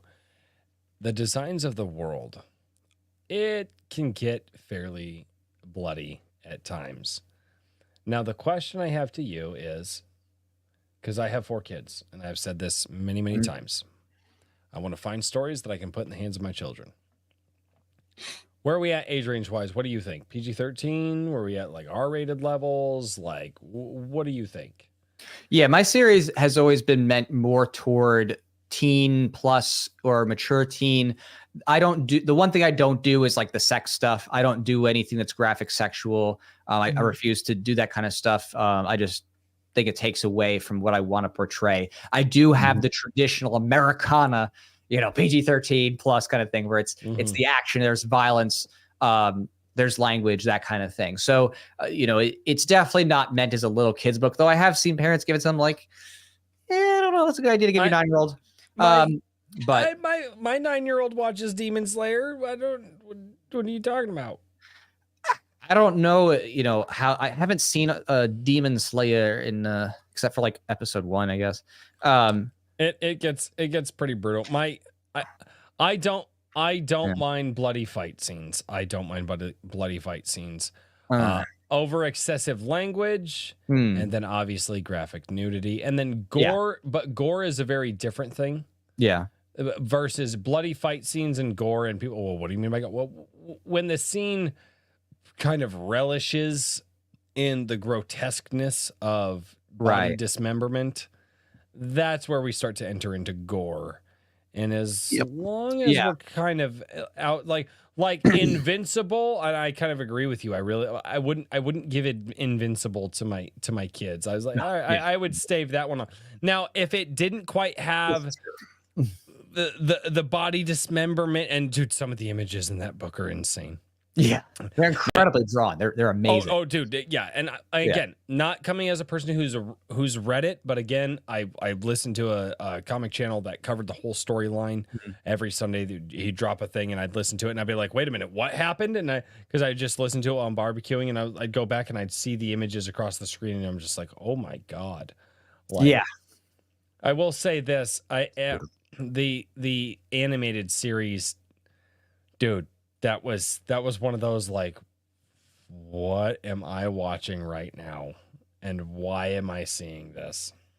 Yeah. So, no, dude, this, God, I'm so happy to freaking talk to you, especially somebody who, and not saying that we agree on everything, but we agree on most. Pineapple on pizza. Yes. Yes. Yes. I love pineapple on pizza. There we go. Wait. How do you like your steaks done? Oh, usually medium rare. Yes. Rare. Okay. Yes. Yes. Did we just become? What's your opinion on Legends of Korra? We're not going into that. God damn it. I've not played. Cannot give an opinion. We're not going. Thank you, Richard. Medium rare. I'm mostly brain dead, but I saw that one, and I had to take the swing. So. Yeah, excellent tee up.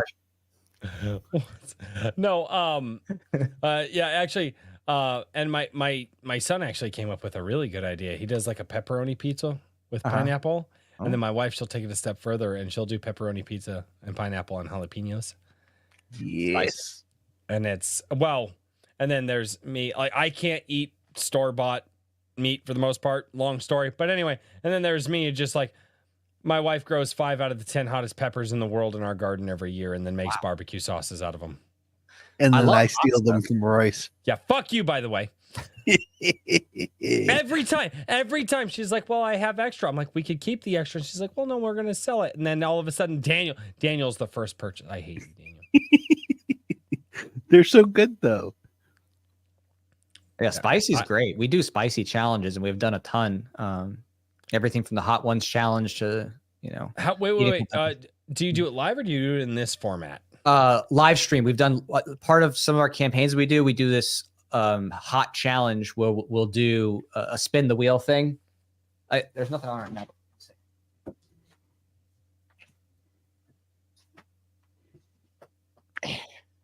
Wait. Hold on.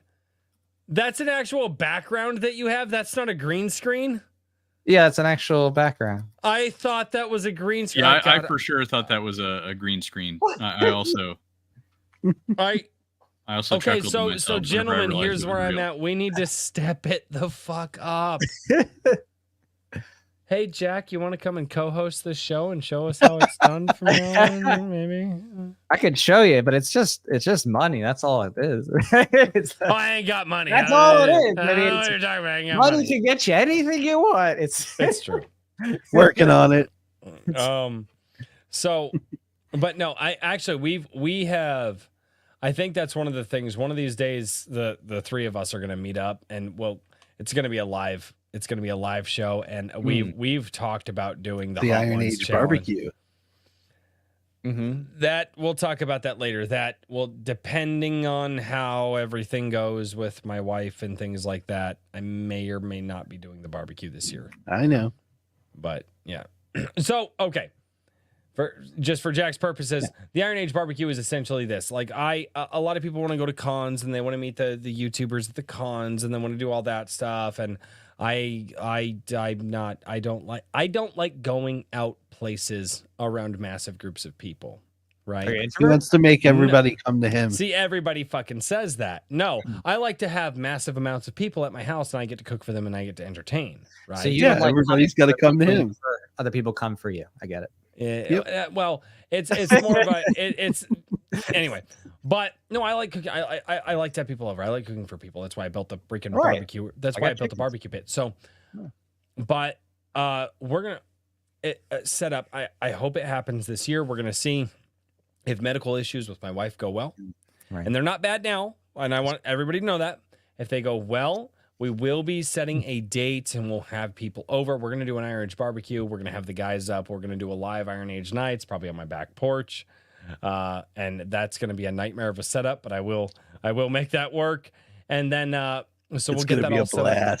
We're going to have a barbecue. We'll have like 25, 30 people at my house. My children will be away for the weekend and we're going to get to meet members of the community and actually talk with everybody in person in a barbecue setting and do Iron Age nights live. And that's where I was like, you know what, we could do like a Hot Ones challenge or just have my wife grow some fresh off the vine, unbelievably hot peppers, and then we just, go at it. So, but that's where the Iron Age barbecue idea comes from. Yeah, because that's how I like to interact with people. Yeah, it's one thing to go shake hands and all that. Food, I believe that food brings people together in a way that nothing else on the planet does. Not music, not art, not food. Because break bread. Everybody's got to eat. Everybody's got to eat, and everybody wants to share a story when they eat too. Have you ever noticed that? Like when you're eating something really good, somebody always, oh man, this reminds me of, and bam, story starts. Reminds me of, and then it doesn't matter what that. I went to a place I had, or when I was a kid, or my friend did this thing one time, and then we went and got this food. Like if you're eating something good, it brings people together and the stories just start going. And that's why I want to do the barbecue. Because if I do my job well and I cook the good foods and I have people over, we all get to share those stories. And this community that we're building here, which is, I told you backstage, God tapped me on the shoulder and said, hey, you need to gather people. I'm able to do that. So that's the thing. That's awesome. Is it like people bring their own stuff too, or is it just like you're doing the whole food thing? It's more like I would have we're gonna select like 25 to 30 because this will be at my house, right? So I need to make sure I can trust people. And two, it's more like, hey guys, please contribute to the food fund, and then that way my wife and I will go buy it and we'll prepare everything. Right. Or if somebody wants to prepare something and they're like, hey, I've got this recipe, but like I need to do it, like they can obviously go inside and they can cook their dish and, potluck type thing. We'll buy it and bring it out because people will be traveling and stuff like that. And it'll be a whole weekend long thing. It'll be like Friday, Saturday, Sunday thing, and then I'll recover on Monday. So it sounds like you're having a Woodser or something. Might as well. Why not? No, that's just how I am though. That's how I am. That's my personality. I don't know. That's what I do. Yeah. So, Bring people together, have fun, make some good food. Hell yeah. That's good. I think that's the natural evolution of content creators and the cons. That feels like the natural evolution of just a consequence of doing the creator thing is sharing a certain amount of your personal self with other people. You can't get around that. And when people, if you're being fake about it, people sniff that out and then they go away. And in my mind, that's part of why cons are so good. You go, you meet, you shake hands, you say, oh my God, it's great to meet you. I love doing that, so on and so forth. And in my mind, I'm like, well, that eventually is going to change and become bigger and bigger as time goes on, because this is still a very new thing in the culture. And in my mind, I'm like, well, the next logical step is sitting down and breaking bread with people at a dinner. And a lot of people have done it already. And I'm like, well, wait a minute. I'm grateful for my community. I love the hell out of them. I think you shouldn't talk to them or look at them because that's dangerous and they're very weird people.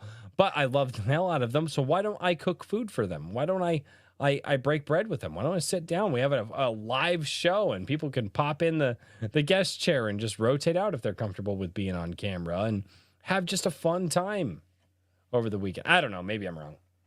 It'll be fun. It's just a matter It'll be of awesome. right people. That's all. Yeah. Or something horrible happens and it makes the news. Chaos. You burn your wieners or something?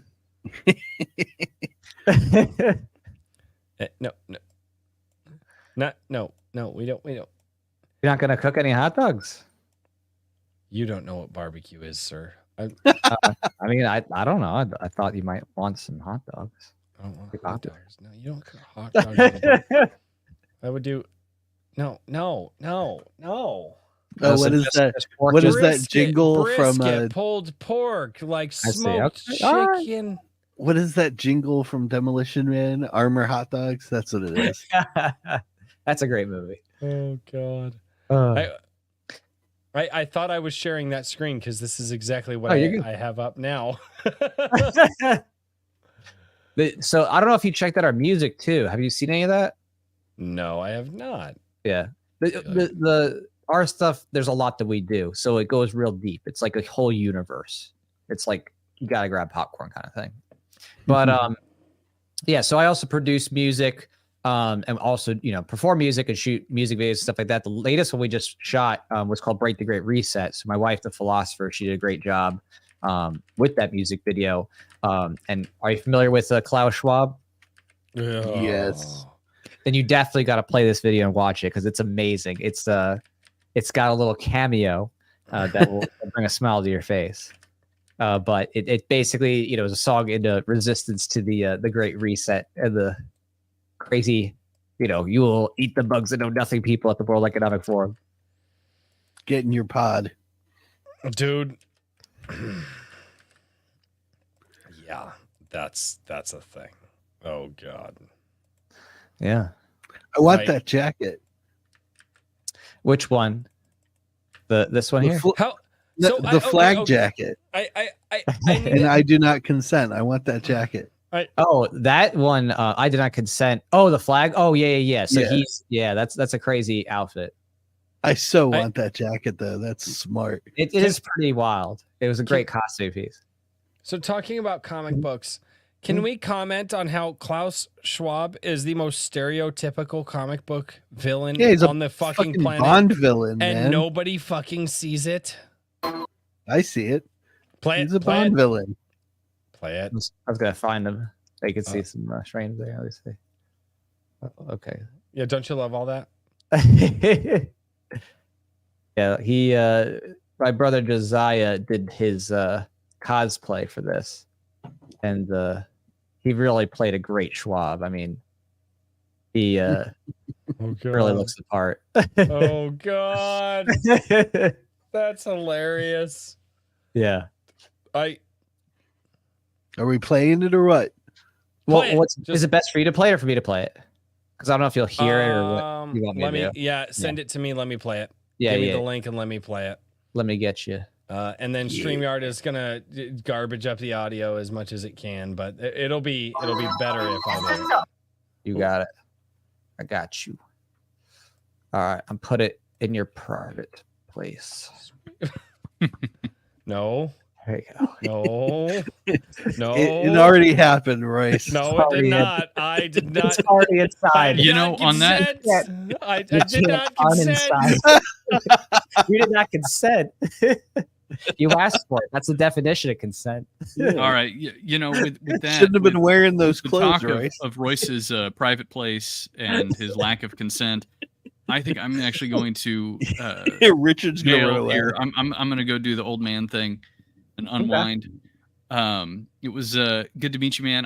I'm really looking forward to the checking out the voluntarist a little bit more because it's definitely I love the premise and Thank you.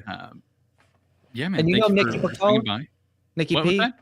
Nikki Pacone, Nikki P. Yeah. Oh yeah. Iron Age Yeah. Marketing. He My was in man. the chat. He was in the chat earlier. Yeah, I was gonna say. I Yes. think I saw him. I had to name drop him because, of course, he also recommended you guys, spoke highly and stuff like that. So Yeah, I think he's awesome. so. I still haven't sat down to talk to him yet, in part because I have this pervasive guilt. Richard, he was that- on the show. Well, I know, but I don't want to actually sit down and talk to him until I do one of the at least He was on the show. You few sat down dozen and things talked with that him I know already. I need to do. Yeah, but I'm gonna talk to him about what should I do with the website, everything else. Oh, And you it's mean like, just I You gotta- really oh. should. Well, I mean he's very helpful.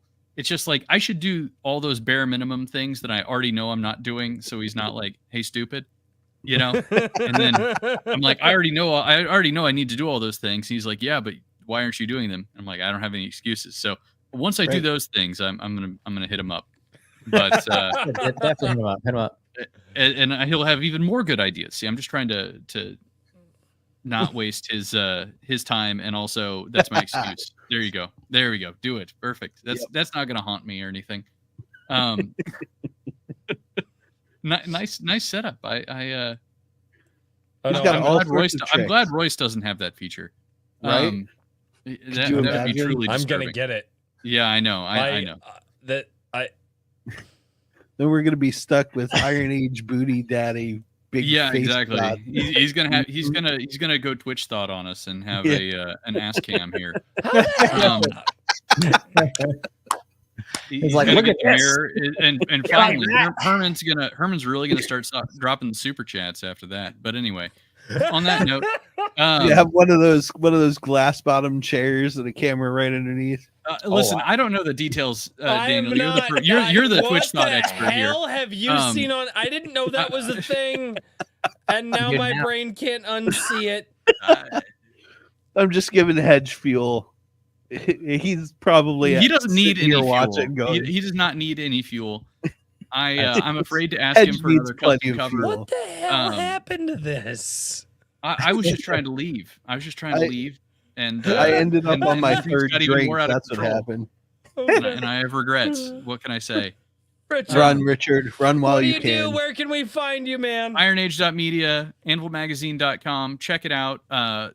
Two big things. The submission window for issue number 5 opened on February 1st. I'm looking for short fiction, comics, and possibly reviews. Mainly if you have a history of reviewing products. And also artists, always looking for artists, although I think I have everything lined out for issue number 4, so it'll be just a little bit. And the other thing is, on Sunday I'm going to be celebrating my 52nd chill stream on Sunday, which is going to be BattleTech. I'm going to be playing my beautiful wife Devaney, and then also Mage Leader. So we are going to be hanging out playing some classic tabletop BattleTech, actually on a table. So it will be That's awesome. It'll be a good time. So Nice. without that, I'll leave Jack to non-consensually intrude upon your private spaces, and everybody else to enjoy the show. He consents. Take care, Richard. As long as you yell surprise. He it's all right. did I in think the that's private how that chat. works. He just Yep. likes to likes Right. the role play. He can't help but consent. He just can't help himself. What the hell happened? We were here, and then things were going good, and then I don't even. Hey, look at that! We got music video, ladies and gentlemen. Check this one out. Yeah. This is to all my people fighting back against the lockdowns, the shutdowns, and the censorship. You are not alone. We will rise. This is a Von Video production. Whether you're in the US, the UK, New Zealand, Canada, China, Brazil, Germany, or Japan, worldwide, we will win. World Economic Forum, Great Reset. Nothing great about these guys on a quest of theft. Wanna put you in a pod, make you starve to death. Turn your children into slaves, then exploit what's left. Klaus Schwab, Goon Squad, black robes and crests. Illuminati concepts, New World Order chess. You're the carbon they wanna reduce. Sterilize, emasculate it so you can't reproduce. I will not go along with the Great Reset. I will do my very best to resist. I will not eat the bugs. I will not own nothing. I will not bow down to their evilness. I will not go along with the Great Reset. I will do my very best to resist. I will not eat the bugs. I will not own nothing. I will not bow down to their evilness. King Charles coming with the green recovery. Except the only green they want is a CBDC, central bank digital currency. A spyware to control every transaction seen. Agenda 2030, nobody's free. Trudeau, Bill Gates, United Nations tag team. Social credit system, neo-feudal slavery. Refuse to get the shot flag, forced quarantine. I will not go along with the Great Reset. I will do my very best to resist. I will not eat the bugs. I will not own nothing. I will not bow down to their evilness. I will not go along with the Great Reset. I will do my very best to resist. I will not eat the bugs. I will not own nothing. I will not bow down to their evilness. We working harder and harder to outsmart the state. Parallel economy, a change of fate. Fourth industrial rev, their plan to take every liberty left, your life enslaved. Cut through Malthusian lies, learn the truth. They creating scarcity, banning fossil fuels. So don't give an inch, my precious jewel. Break the Great Reset, we cannot lose.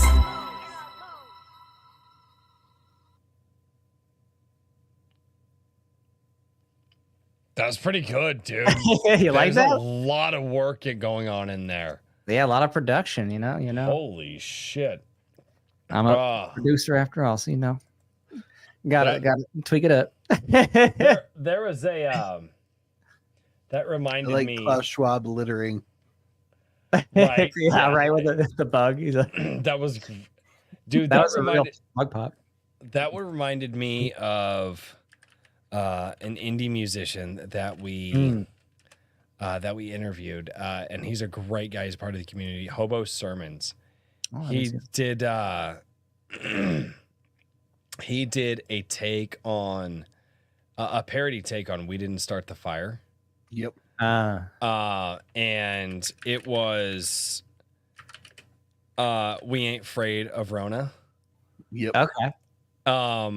I've got to find it. It's called "Afraid of Rona," and I want to show it to you because I think you might appreciate it's really this. If you don't, fun. dude, it is freaking hilarious. If you don't mind, I'd love to. I was listening to that and I was like, "Oh my god, I think you would absolutely appreciate it." Because this guy, a lot of folk music, dude, and awesome. Hobo's so cool. So yeah, I would love to show this. It's up our alley because we did 2 songs as relates to that topic, and one of them was very popular called Mask Order, and like the Canadian truckers were blaring it and stuff. You know, when they did the blockage and stuff. Yeah. So yeah, this is him. He's over in Thailand right now. He's American. He's from Michigan, but he's over in Thailand right now. That's where he lives. Yeah. Yep.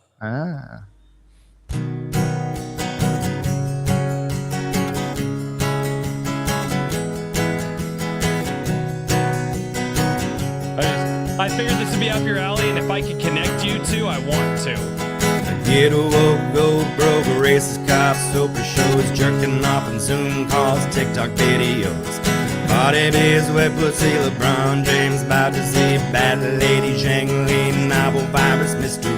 Cover up for British royals, Hunter Biden, Dick Files, Operation Solar Winds, Eric shit his pants again. Fake tears from down the mine. Ben Shapiro, promo card. Tucker Carlson sitting there. Slack jawed and messy hair. We ain't afraid of Rona. It's just a cold with a scary name. We ain't afraid of Rona. It's all a plan to make us the slaves.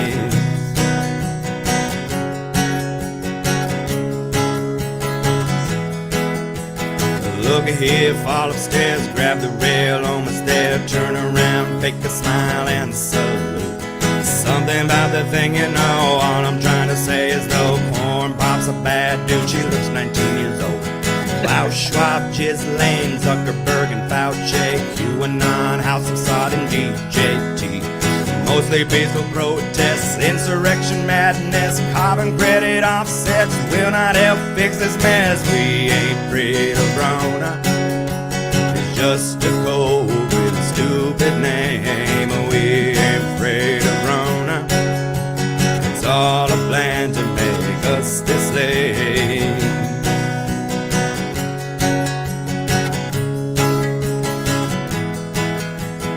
PCRs, UAVs, lockdowns, quarantines, Bill Gates, Epstein, untested vaccines, double mask, triple mask, cotton swabs up your ass, ivermectin, HCQ, doctors banned on YouTube, 20 trillion in debt, schools closed, don't pay rent, inflation, about to hit, you'll eat the bugs that like it, Bitcoin, GameStop, silver stacked and lead locked, I don't think I can watch when this bubble finally pops. We ain't afraid of Rona. It's just a cold with a silly name. We ain't afraid of Rona. It's all a plan to make us the slaves. We ain't afraid of Rona. It's just a cold with a scary name. We ain't afraid of Rona. It's all a plan to make us the slaves.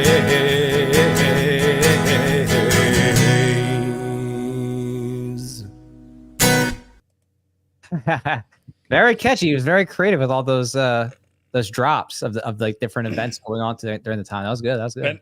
And I'm good. I've listened to that so many times, and every time I've listened to it, I actually catch another thing that he mentioned. Right. Because especially over the internet. It's a lot. Like the way that I was like, but no, I figured that would be something up your alley after you showed me that. And like I said, one of the things he has a studio EP out also.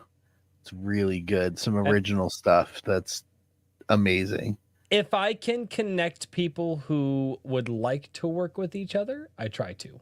That's cool. Maybe I don't. Maybe it's just that was cool. But you know what, dude, I absolutely believe in what so many individuals are doing right now. Going, no. We don't trust what's been told for the last 50 years. Never mind before that. But let's just go with when media became pop. Well, actually, oh God, no. The 1950s, if you want to throw that qualifier, you got to go back. Yeah. Yeah, but everybody's got we know what we like. We know what we're seeing. We know what we're doing. And it's time that we actually speak up about this. And I figured, man, I was watching that music video you were showing us, and I was like, man, dude, if this guy isn't up your alley, maybe he's not, I don't know, but if he's not, like, I was like, and I haven't played any of his stuff since he was on stream with us, and I was like, I think, but I don't know, maybe I'm wrong. No, I mean, he's cool in terms of, he's a competent strummer and he definitely has good lyrics and stuff like that. When it comes to music and stuff like that and like different artists, there isn't usually much to do about, anything in terms of that. Because it's, when you're trying to create or things like that, you have to have, a lot already invested financially to be able to even do something and this or that. And we do our stuff like very tight knit contractually. We go to studio professionally. We have, very big complex, as you saw, orchestration. God, yeah. So it's a little bit more, more than just like, hey, you want a jam buddy kind of thing, So, but it's definitely cool. It's definitely cool. No, and I know I wasn't meaning so much I do want to jam it. It was more like, you know what? That Hollywood has a network of people that they can just ring up on the phone and pull in, right? So they're Jewish producers like a Capitol Records and stuff. Yep. Yeah. And it's like, you know what? I am one, but for liberty. Let's build the guy network. My whole point with all of that was maybe, you know what? Let's build the network. Let's build the networking thing is network. great. Of course. And, it's just about the goals and you know what is practical or what things people can do. That's all. You mentioned Nikki P earlier. Right? Yeah, dude, and he had mentioned you to us, and that's kind of what I mean is that like just expanding the network just by drop a name saying, hey, check this guy out. That's all I meant by that. I'm sorry if it came across as more than that. Oh no, it's all good. It's all good. No, I'm a drunk redneck. You need to understand something. I'm a drunk redneck. No. I'm not like haughty or anything like that way. It's more just speaking of the practical realities of those things. That's all when it comes to connection, music production, all that stuff. Definitely, there's lots of artists and stuff like that who I appreciate in the zone, like Eric July and stuff like that. Yeah. But yeah, there's definitely quite a few Liberty artists more than ever. I mean, it's been pretty wild. You have on the more mainstream, a little bit anti-authoritarian, but getting a little bit away from there, like Tom McDonald. You have High Res. You have quite a few people who are. Tom McDonald's interesting. He is interesting. And that you listen to a lot of his lyrics. Yeah. And you can tell that Tom McDonald is definitely, he is I believe he's anti-authoritarian, but I absolutely believe that Tom is the type of person that believes that government should probably have a lot more control than I think government should have, right? Probably because he does do a lot of lip service to patriotism and military police and things like that, and more so than he even used to. Yeah, I've noticed. I'm almost wondering if that's more of a. I don't know. I get it. I get it. He's playing the game. I know. I've heard that too. And like I said. Yep. Okay, you need to fucking email me your setup. I love this shit. I need this. So he's playing the game. No harm, no foul there. Yeah, he's definitely. Well, yes, harm and yes, foul. If you're gonna be putting out music in the vein that he's putting out, and you're going to be putting out a blatant message in the way that he's putting one out, and knowing how people are going to associate it, I mean, a house of cards, they all come crashing down. No, I'm not saying that he doesn't believe in any of the stuff that he sings about, but I don't think that I think that the audience that attaches themselves to him, he's wording things in such a way that people are not paying attention to what. Now, as a child who grew up with rap from the 90s and fucking rap from the 2000s, and I can actually keep up with the lyric, there are people I've met who love Tom McDonald who can't follow what he says in his raps, and they think it's too fast, and I'm like, he's a slow rap. Yeah, he's not. The normie that listens to him just hears that snappy hook, and then they hear something about get woke, go broke, and they're like, oh my god, I love it. They can't actually I've met a lot of people. Like that. And that's kind of where I get in with him is I don't believe he is being completely disingenuous, but I think hamming it up would be more of the appropriate. Yeah, he's playing the game term here. He's moved his Overton window of discourse to become a bit more mainstream than his original, true, anti-government, anti-authoritarian vibes that was really great in the early stuff. I was like, okay, let's go. I agree. He's shifted away from that in recent times. And even the Ben Shapiro thing, which was a little painful. I did not watch that. I will not.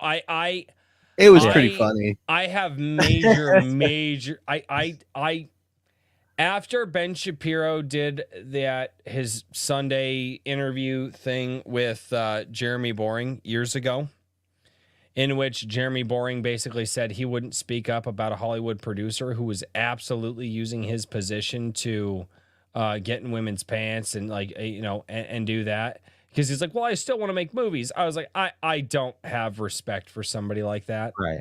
and that You're not kind of supposed to. that kind of tarnished the Daily Wire for me.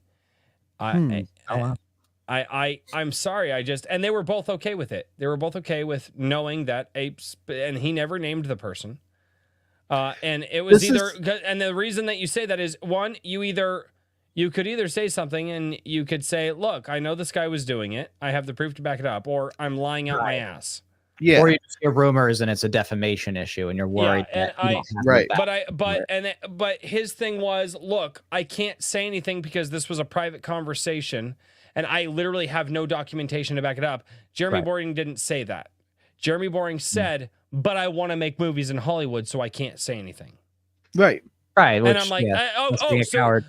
And again, it's what he said. It's okay. So you're just a dog of the industry, and we all know how you want to fucking work. Like this is something that Nikki P and I have talked about repeatedly when him and I sit down, and it's, do you stand on your laurels completely? Which there's nothing wrong with doing so. I'm not saying that there is, but do you stand on your laurels completely and make less impact, or do you make money? Well, hold on, let me finish. Or do you make massive amounts of money that give you the opportunity to do things that you want to do on a more beneficial level? Or and do you stop and think about what you're saying? There's a middle ground. The answer, thinking about. There is a middle ground, but people don't like middle ground. I'm not saying middle ground. In specific instances, the idea here was, he said, but he wanted to make movies, which is why he's not going to oust anybody. It was a private conversation. And being that it was a private conversation, I have nothing to back this up. It would all be conjecture. So at this point, it would cause more harm than most people, I think, would. But he didn't say that. He said, but I still want to make movies and I still want to have connections, so I can't say anything. And that's because Jeremy is just a money man. That's the thing right there. Had he phrased it a little bit differently, I might not think that scumbags run the Daily Wire. But now I think scumbags run the Daily Wire. I understand. Hey, not principal the Daily Wire, so that's a start. What's up? They're not principal. The Daily Wire is a conservative media outlet. It's not the organization, the people themselves are not libertarian in any way, both character or virtue. They're not peaceful parenting advocates. They're not nonviolent communication advocates, which is another part of that stuff. And so they will absolutely have hypocrisies and problems. Correct. I think and rampantly. But they're also open about that. Yeah. About their hypocrisy, or about that they are just doing the money? The hypocrisy and all of that. That was the point of what Jeremy said. He totally understands that it is a stance of hypocrisy. But to him, making the money and being connected in that world to do what he wants to do, is more important to him. He was just being honest from his position. Well, you being honest from your position is a totally accepted consequence of that. I agree with you that he was being honest. And in his honesty, I realized they were scumbags and I didn't really want to watch them anymore. And I get that. I get it, And like I said, I'm not. There's a certain level of refreshing to that, in that the other side would rather hide the hypocrisy, and that to me, I'm not trying to argue against it or change your mind. I'm just saying that to me, that sort of honesty, I'm totally willing to play the game with these assholes because I want to keep doing this stuff and making this money and doing the things that I want to do. And at the same time, he produces the stupidest fucking comedy movie of the century in that Jackass Lady Ballers film, which was absolutely hilarious, but it's totally a jackass comedy. And also the irony. Nobody wanted that. Guys dressing as girls. Like the whole thing is, oh, we want to make fun of doing this, but wait, you're doing it to do it. It's like that's right, exactly. It's ironic. Like if you did this 20 years ago when like South Park was doing that, it'd be like, okay, that's kind of funny because it's not a popular thing now. But now you're actually just doing it. You know what I mean? You're having guys cross dress. It was. I mean, but there was a time. But there was a time for that. And when did you want to cross dress? Oh God, what the fuck are you saying? No, I'm saying a movie. I see what you did there. No. Yeah, you got you. Well, it's like, dude, I will never forget. I will never forget when the movie White Chicks came out. Great movie. And my dad sat down and he watched it and he goes, all right. He goes, nope, I didn't like it. I was like, why? I was like, Dad, it was a funny movie. And I think all of us were laughing. And he goes, put a couple of white dudes in that same thing, but they cross-dress as black chicks. He goes, how do you think this movie plays? And that was when White Chicks came out, and my dad was right. And he is even more right now. And I was like, all right, like, I get it, you know? So you're saying there's still a chance we can do a Black Chicks movie? Dude, somebody, here's the thing. I don't think there's still a chance. I think somebody needs shot to. For doing I that think, okay, style. All right. So let's just the gun just went off. Hey, YouTube, just so everybody is listening, I 100% think that the reverse of White Chicks needs to be made, right? We need 2 white dudes cross-dressing as black chicks, acting like they're black chicks in the most stereotypical fashion for a movie. Could it be Will Ferrell as one of them? Oh my God. Dude, Will Ferrell and Ben Stiller would probably be. That would actually be so good. What is his buddy's name? And I can't stand, I named both of them. I can't stand either of them. I hate both of them as actors. Right, not for their politics, whatever, just for No. As actors, I don't like them. Not their old stuff even? Nope. I liked Will, I liked Ferrell in Stranger Than Fiction. Elf? And no, I fucking hate Elf. God, if I have to watch that, my kids watch it every year and I want to gouge my eyes out. I hate Elf with a passion. That's rough. John C. Reilly. That's I liked Anchorman. No. And I liked Ben Stiller in Night at the Museum. Nope. How about Heavyweights? I haven't seen Heavyweights, so I can't comment on that one. You watch that, but dude, my humor is old. I like older humor. One of my favorite comedy movies of all time is Grumpy Old Men. Have you ever seen that one? 90s movie. I haven't actually. Jack Lemmon and Walter Matthau. Yep. They're gonna be like Airplane or something, or like Nope. I think and then I like I like the Beavis and obviously Beavis and Butthead Do America, like stuff like that. Kind of stuff. Yeah, like almost I'm like not. Gen X-y. Huh? So it's almost like Gen X-y. Yeah, but I'm a millennial. So I know, that's what I'm saying. You're liking borderline Gen X. Actually, that probably comes from my brothers. My brothers are actually Gen X. Well, no, one of my brothers is Gen X, and my other brother is early millennial. But anyway, I didn't like a lot of modern 2000s comedy. I will say this, except for I think the one modern 2000s comedy that I saw that made me bust a gut was the first Hangover movie. Yes. Dude, I saw that in theaters. So here's the thing: my buddy and I, we didn't know. My buddy and I were hanging out, like, yeah, let's go see a movie. And we're like, oh, there's this Hangover movie, and they're like, yeah, can we see your IDs? We're like, yeah, because we were young kids. We're like, yeah, here's our IDs. They're like, okay, cool, you're old enough. And the lady who gives us certificates goes, keep your IDs out, and we're like, what? What do you just keep your IDs out until you get in the theater? We're like, okay. So we walk into the theater where they check and they go, we hand them the tickets and they go, do you have your, and we handed over our IDs and they're like, okay. And the guy there goes, all right, so are you guys going to go get snacks? We're like, yeah, we're going to grab some popcorn and stuff. He goes, okay, keep your IDs out. And they checked them one more time before we got into the theater. And we're like, what the hell? Why are you checking our ID 3 times? Because we were like 18. We were like just over, like, 18, 19 years old. And we're watching this movie and we're sitting there commenting. We're like, okay, this movie's funnier than hell. Right? We don't know why they wanted to check our IDs 3. And then we saw the end credits. And our entire movie theater did that. The end credits hit and everybody does it. And they go, oh, all right, get back down. That was the funniest, dude. So long, gay boys. Like, dude, like, that was the funniest freaking movie that I had seen in a long time. That is one of the few modern comedies that I actually enjoy. Mm-hmm. Yeah. I don't know. I'm weird like that though. Like I hated Napoleon Dynamite, couldn't stand that, and that was all the rage when I was younger. Yeah. I hated Napoleon Dynamite. That was fun. You like Blazing Saddles? That one I love a lot of the scenes from it. I haven't actually seen all of it while I whip this out. Yeah, what do white women at? Right. No, that KKK scene was fucking great.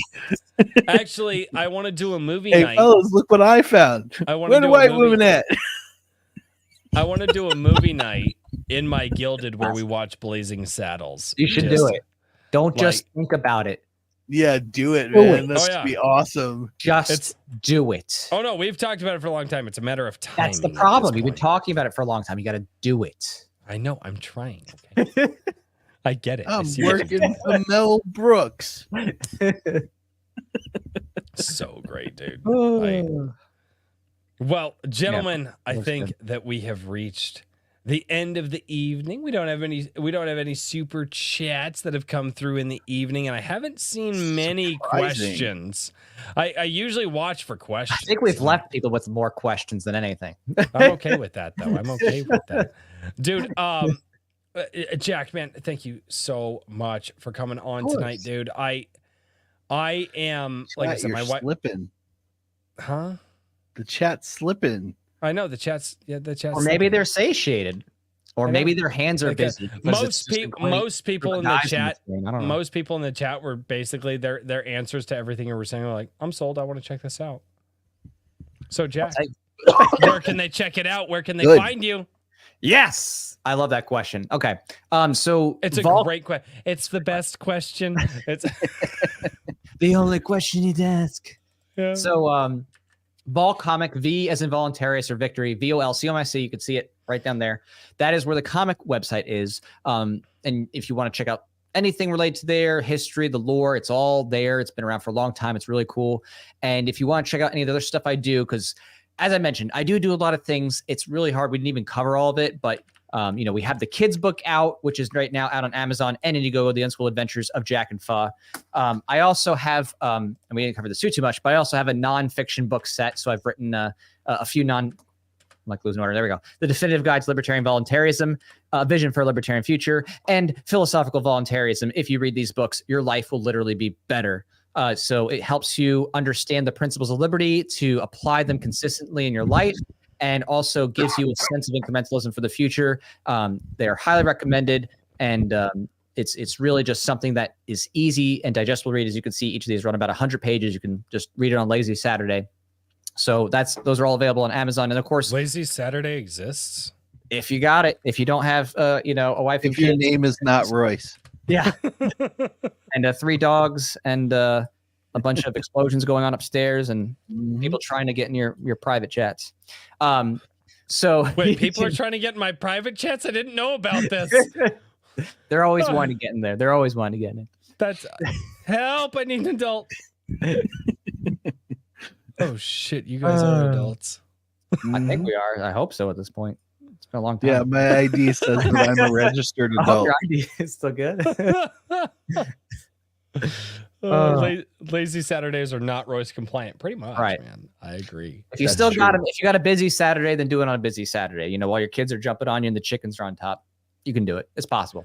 Why the fuck are the chickens involved in this? You have a lot of chickens. There's bound to be some chicken play here and there. No. You play kick the cock. That's a game.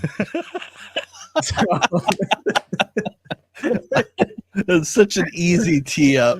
I mean, it wasn't trying to be a cock tease. It was just literally, when it comes at you, you have to do something. You can't just stand there. Oh God. But yeah. Why are you gay? Jack, thank you so much, man. Mr. Daniel P. Riley, what do you do? How do you do? And where can we find you? At whimsyland.org, as you can see on the screen. that is my website for coaching in how to write effectively and consistently, get your project from the beginning to the end, as well as editing services so I can polish up whatever you're working on. And on Sundays, you can hang out with me if you are a creator and get some work done on your project as I do The Freelancer live stream, 3 p.m. Eastern. Awesome, man. Dude, that's awesome. Thank you, gentlemen, for setting aside Friday night. And ladies and gentlemen, never forget, every single Sunday at 11 a.m. Central, I read all of your comments that you leave on our live stream VODs, as well as the videos that I do throughout the week, because I figure if I dedicate my time, or if you guys dedicate your time to me, I'm going to dedicate my time right back to you. I about screwed that up. That's probably It's the IAK Sunday. You got Sunday coffee with Royce. You come work on your projects with me in the afternoon, and then chill with Richard at the end of the day. Yeah, all three of us. It's absolutely awesome. Ladies and gentlemen, thank you all so much for being here. God bless. Hail the Lord. It's good having you here. Have a good one, Bat Sauce. Thank you so much, AC Pritchard. Take it easy, man. What up, Guilty AC? Gear.